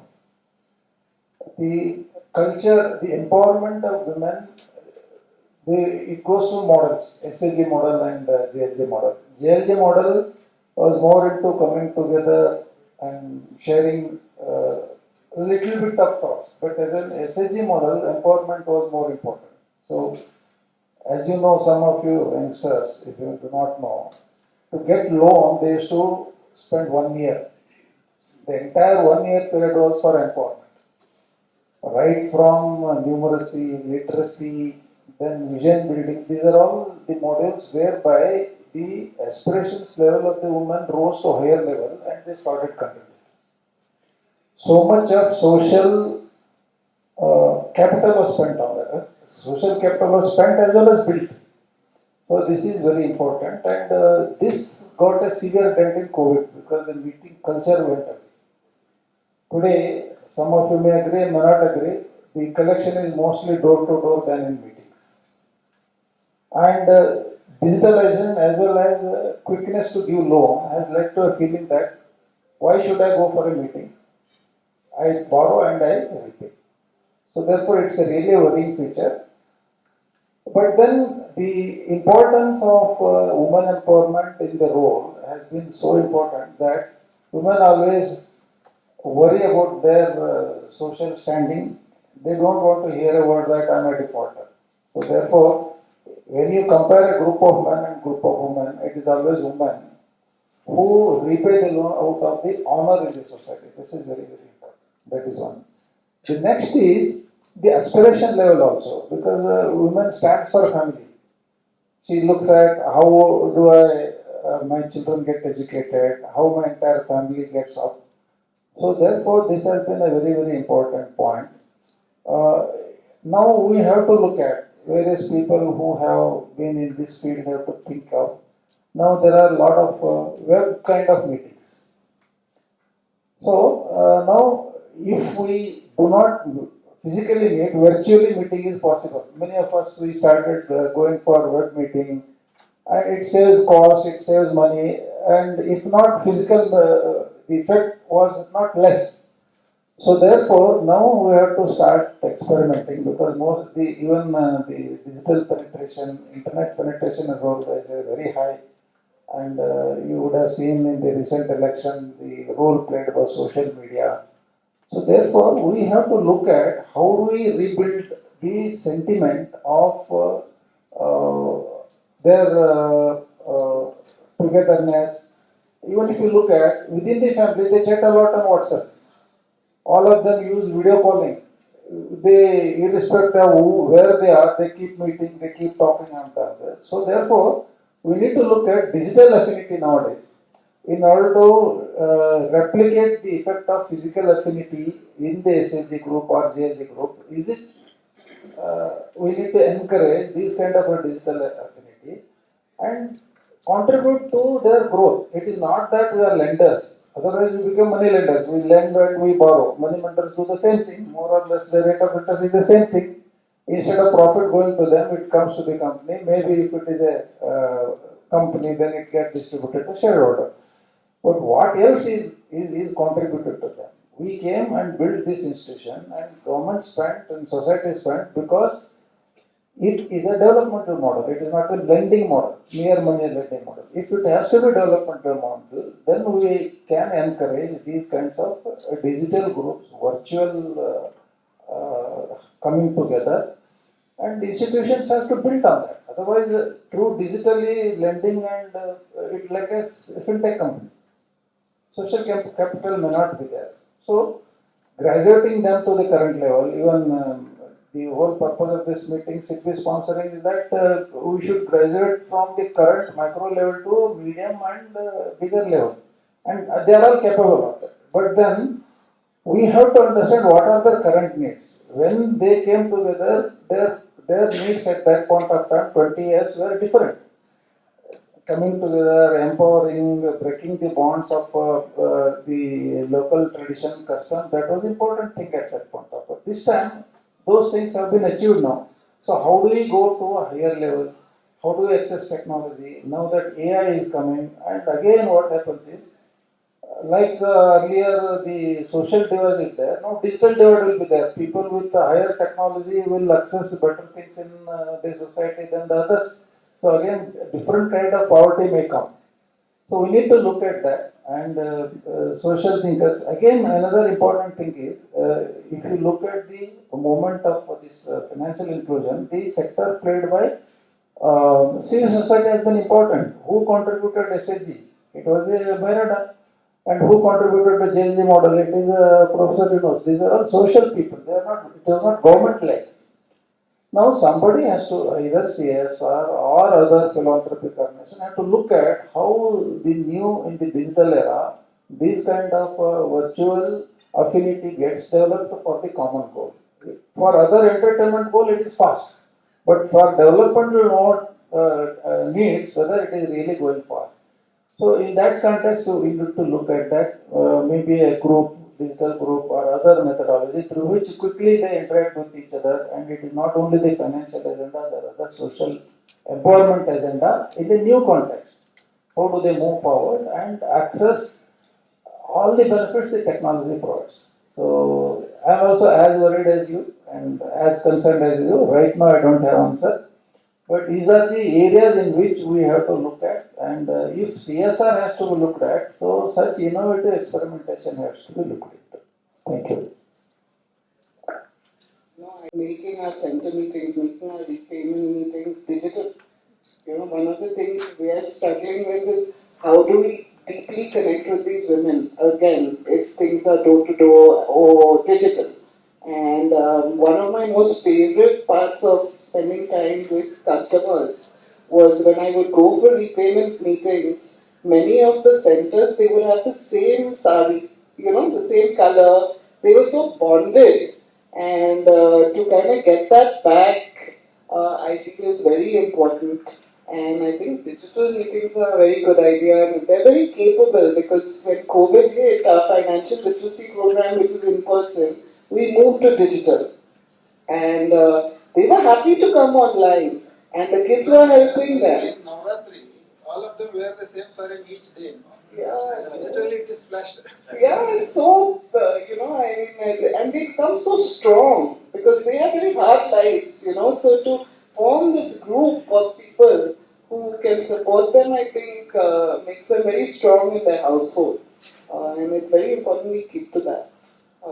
Okay, so we have 10 minutes before 2, and I'm going to try and keep to my promise. So I'm going to cut off the last session where, but I want to keep. So I sent the questions to our panelists, but this next section I didn't send the questions because I kind of wanted a spontaneous answer. So we are calling it the rapid fire round, where I ask each of them a question and they'll have options to choose from, and then maybe spend 2 sentences explaining why they chose that. So we'll start with you, Mr. Malik. Who in Karnataka, who is Karnataka's most vulnerable? Rural low-income families or urban low-income families? Coming from rural area, my understanding is that rural families are more vulnerable. Yeah.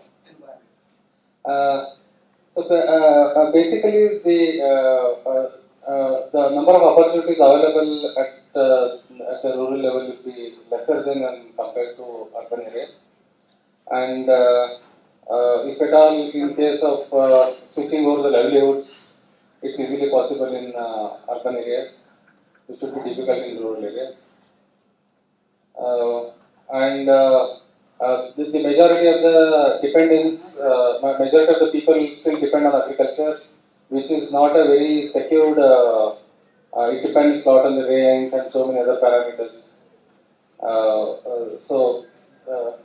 I feel rural areas are having special, disadvantage by virtue of whatever it is. No answer here is right or wrong actually. And it's interesting to hear people's opinions on this. So, Ujjivan was actually the first, as I said, one of the first microfinance institutions for urban low-income families. So, I have a very close affiliation with urban, because I feel like they have too many options. So, that is an issue. But when I heard you, Mr. Mali, I really felt for the rural, and I hope, I still haven't had an opportunity to work closely with rural Karnataka, and I hope to do that soon. So, yeah, thank you. Mr. Shankar.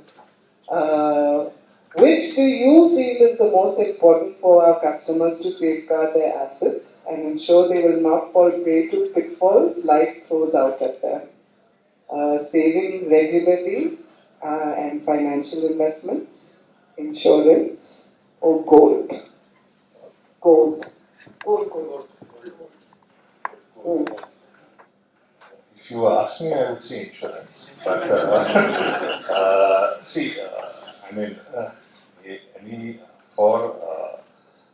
how I see it personally is in our lifetime we will have only 3 events. Okay, 2 are very critical: health and life. Okay, for which we need to save for the family. And for that, we will need to have an insurance per se. But for all other life events, okay, one needs to have a savings in place. Okay, whether it is a small savings through a bank or an insurance or any other aspect, especially for rural areas, it becomes more important because they have a daily cash flow. So for them, they need to plan for this apart from the insurance fees. That is my take on this. I would go first to insurance and then to probably my savings to pay for it and finally to my gold. But our customers are very different. I think they will start with gold. And then move into their whatever savings they might have or loan or credit. And then finally they won't have insurance. So that's a cultural aspect of Indians. I think we have to learn from that. Like as educated people, we would do insurance first, right? So how do we get insurance to beneficiaries and customers is something very important. Yeah, that is that is not. It may be more accentuated in the rural areas, but as such, even for if you ask this group also, not many will think of insurance first. Even educated people, they used to think about insurance pre-COVID at the time of only Jan, Feb, March for tax purpose. COVID only taught us how insurance is important, both life and health. So it takes an event for people to move out of that. Right. Okay, Shanta Kumar, your question. What is the most valuable financial product for a low-income household customer to get ahead?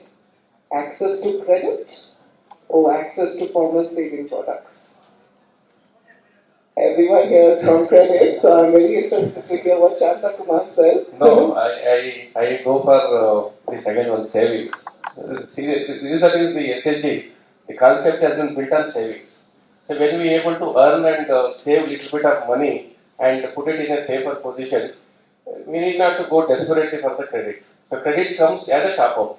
So first basic has to be the savings, which are hard-earned money, which has lot of connection, and also the ownership is built on whatever enterprise they take up. So that way I always prefer savings, and whether it is India or outside India, the organic development of this microfinance is always started from the say, self-help group movement. So when customers, I personally see in the villages when I started telling about self-help group and ensuring the savings, the level of ownership they put in when they start saving their money and basically lending that money, same money to other customers, the ownership is very high. And also these people save this money for certain purposes, for daughter's education, daughter's marriage, or for some function in the family. So they have some goals in their family, so that they start saving to that particular goal. They own that completely, and wherever the shortfall is there, then they should go for credit. So that's why I feel savings is a priority. No, I'm so happy to hear you say that because I remember when we first, back in 2010, started the financial literacy program for OG when it was right after that crisis. So everyone was yelling about debt management, debt management. You have to teach our customers about debt management, you know. When I say yelling, the Ujjivan folks to Parinam because we were creating the program. And Ma fought very hard saying if you don't teach them about savings, they will not be able to manage debt. And secondly, your customers have a repayment rate of some 99.8. They know how to manage their debt. They don't have a place to save or where to save. So I also agree. Thank you. Mr. Sariman, last question of the day. What do you see as the biggest challenge for low-income households to get ahead financially? The government and changing regulations? Lack of knowledge on how to manage the digital world, or our customers' lack of self-confidence in being able to adapt to new ways of managing their money through financial institutions? I think the third one I will go for. Always the vulnerability is a lack of knowledge. Right now, when other things are recalled, for example, loan is readily available now. Now you don't need to go after loan. Lenders go after you. But how do you make choice among the various lenders? So there, the lack of knowledge, not having proper financial literacy. When they make comparison again, there are various kinds of communication, like what is the EMI, what is the cut rate interest and all that. Still people confuse them. And many of them we have today found out. They say somebody which is expensive, they consider it as cheaper because of the lack of communication. So this is not backed by knowledge. So if they have financial literacy knowledge, as well as digital literacy knowledge. Nowadays, people have started losing money because of lack of digital. So a lot of frauds or IT related frauds are taking place. So you are put into most vulnerability and danger because of lack of knowledge. So therefore, I would go for capacity building in those areas. I mean, I think this digital fraud is very scary, and it's something we are concentrating very closely on.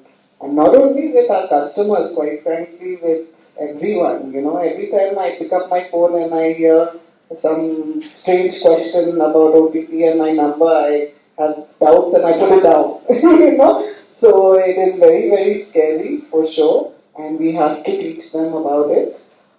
Secondly, is self-confidence. I feel is something. I have a cook who her ATM card is not working, you know, and she has to go to the bank and kind of re-put it. And even though I'm the daughter of her bank's founder, and I tell her, you go, you say my name. She's too scared to go, you know, and too scared to figure out just enabling her ATM again. And she wants to go with her husband, you know. So I think we really have to help them be confident and aware.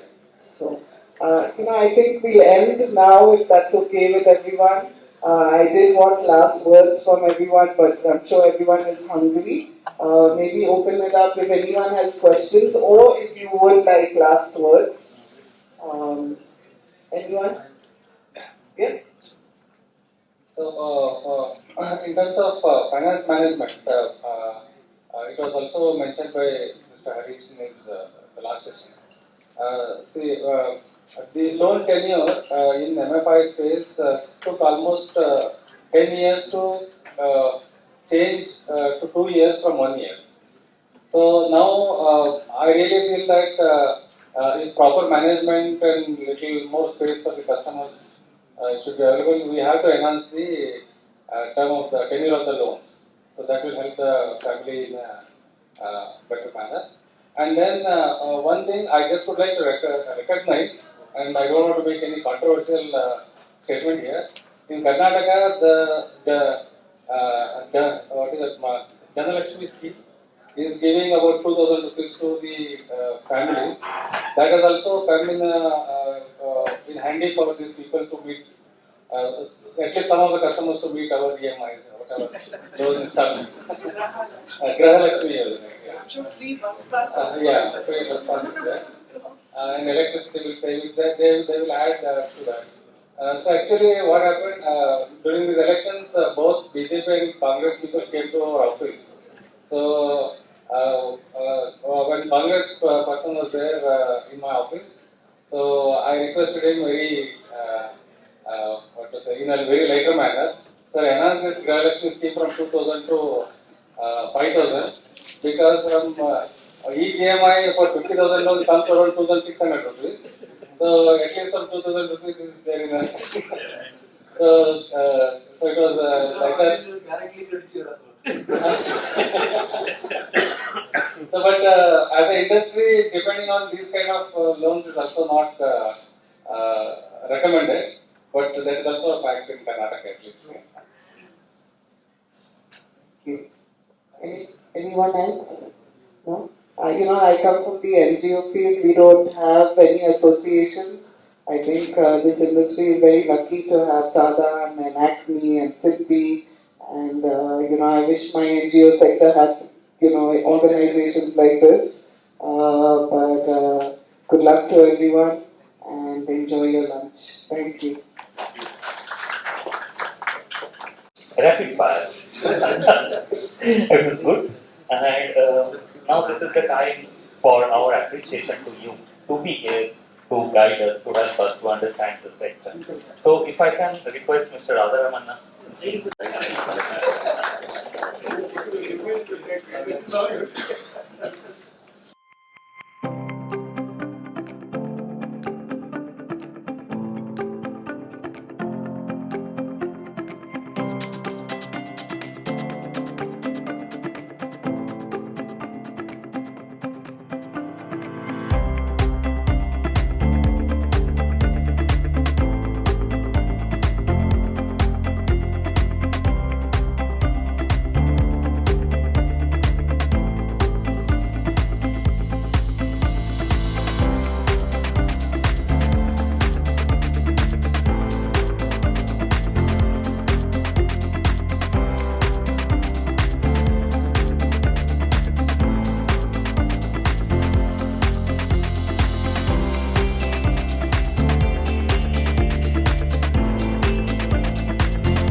Agni to come on stage, please. Our sincere appreciation for your all support always. Is our ombudsman, Mr. Kulkarni, addressing customer grievances.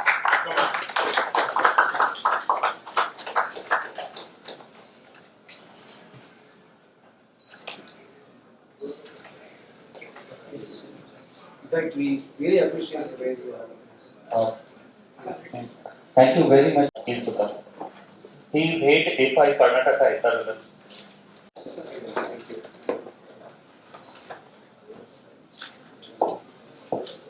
I won't take much time. It is already 10 past 2. I will take another 2-3 minutes, 5 minutes to wrap it up. So today we had very good participants, first of all. Second, the discussion. Yes. A little bit louder. And I mean, this is the time when we can understand what exactly we are taking back to our workplace, to our life. So, a couple of areas which I could figure out that, all of us, we talked about going back to basics. One of the things which came up number of times, which is like business versus requirement of the people. Even in the technology also, we could understand that the need and the status we need to understand before any technology intervention. But I need to tell you one thing, that Basics Group has started this your digital group meeting. They have already started and it is a good one. They were telling that it's a good one. And then what Manjunath always talks about, this training program with root settings. Yeah, it is one of the things we need to do, because every meeting we get requests to have a training for the people, training for the employees, training for the mid-level people. So we have initiated this thing with IIDF, but there is a shifting there. I mean, these people are what do you call it? Going out of their positions, and so for that reason we couldn't retire. So we couldn't make much, but our this training program related discussion is still on, and we are doing it very progressively.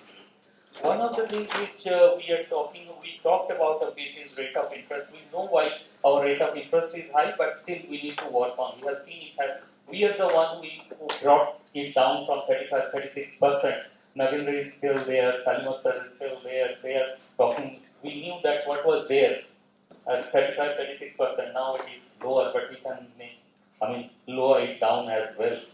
Then we have to talk about, when we are talking about the technology, we have to invest. What like Raghu was talking about, that it is not one time go. We have to invest in it repeatedly, and we are working from Sa-Dhan's, and we are also working.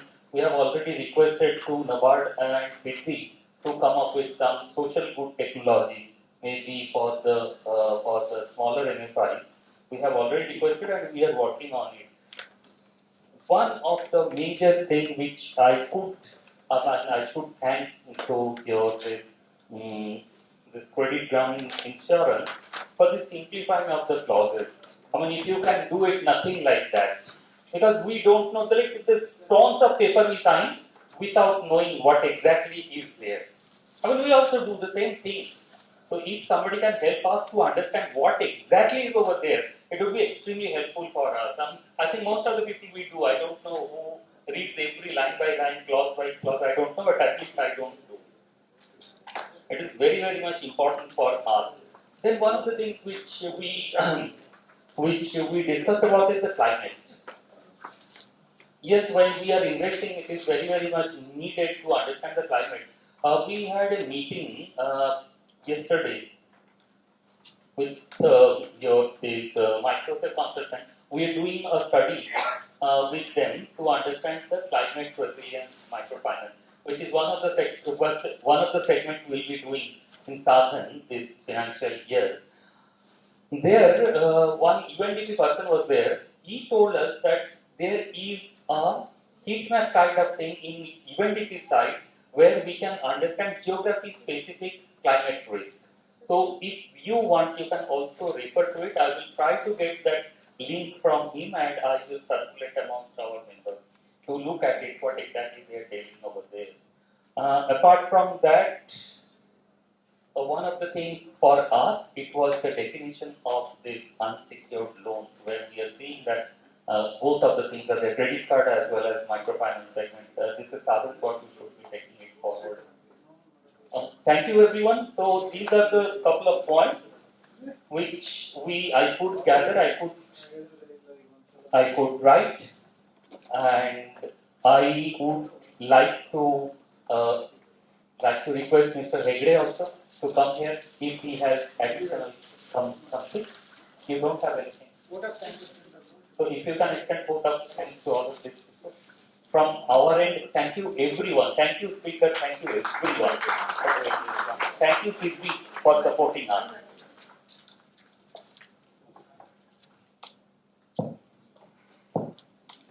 Good afternoon once again. Financial inclusion agenda has been there since 2005 from various successive governments. Of course, even before, as Mr. Fernandez sir was telling, even before that, they have been doing this by way of SHG model.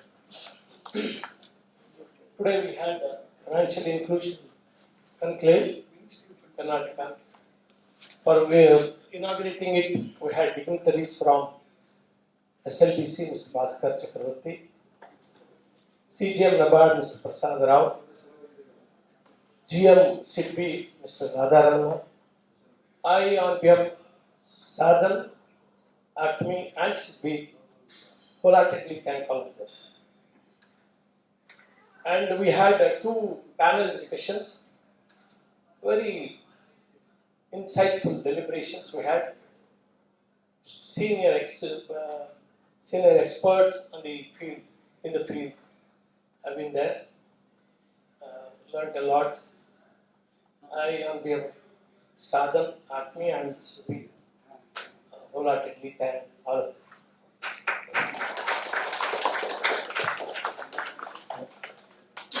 Then SIDBI, being one of the important development bankers, always supports such activities.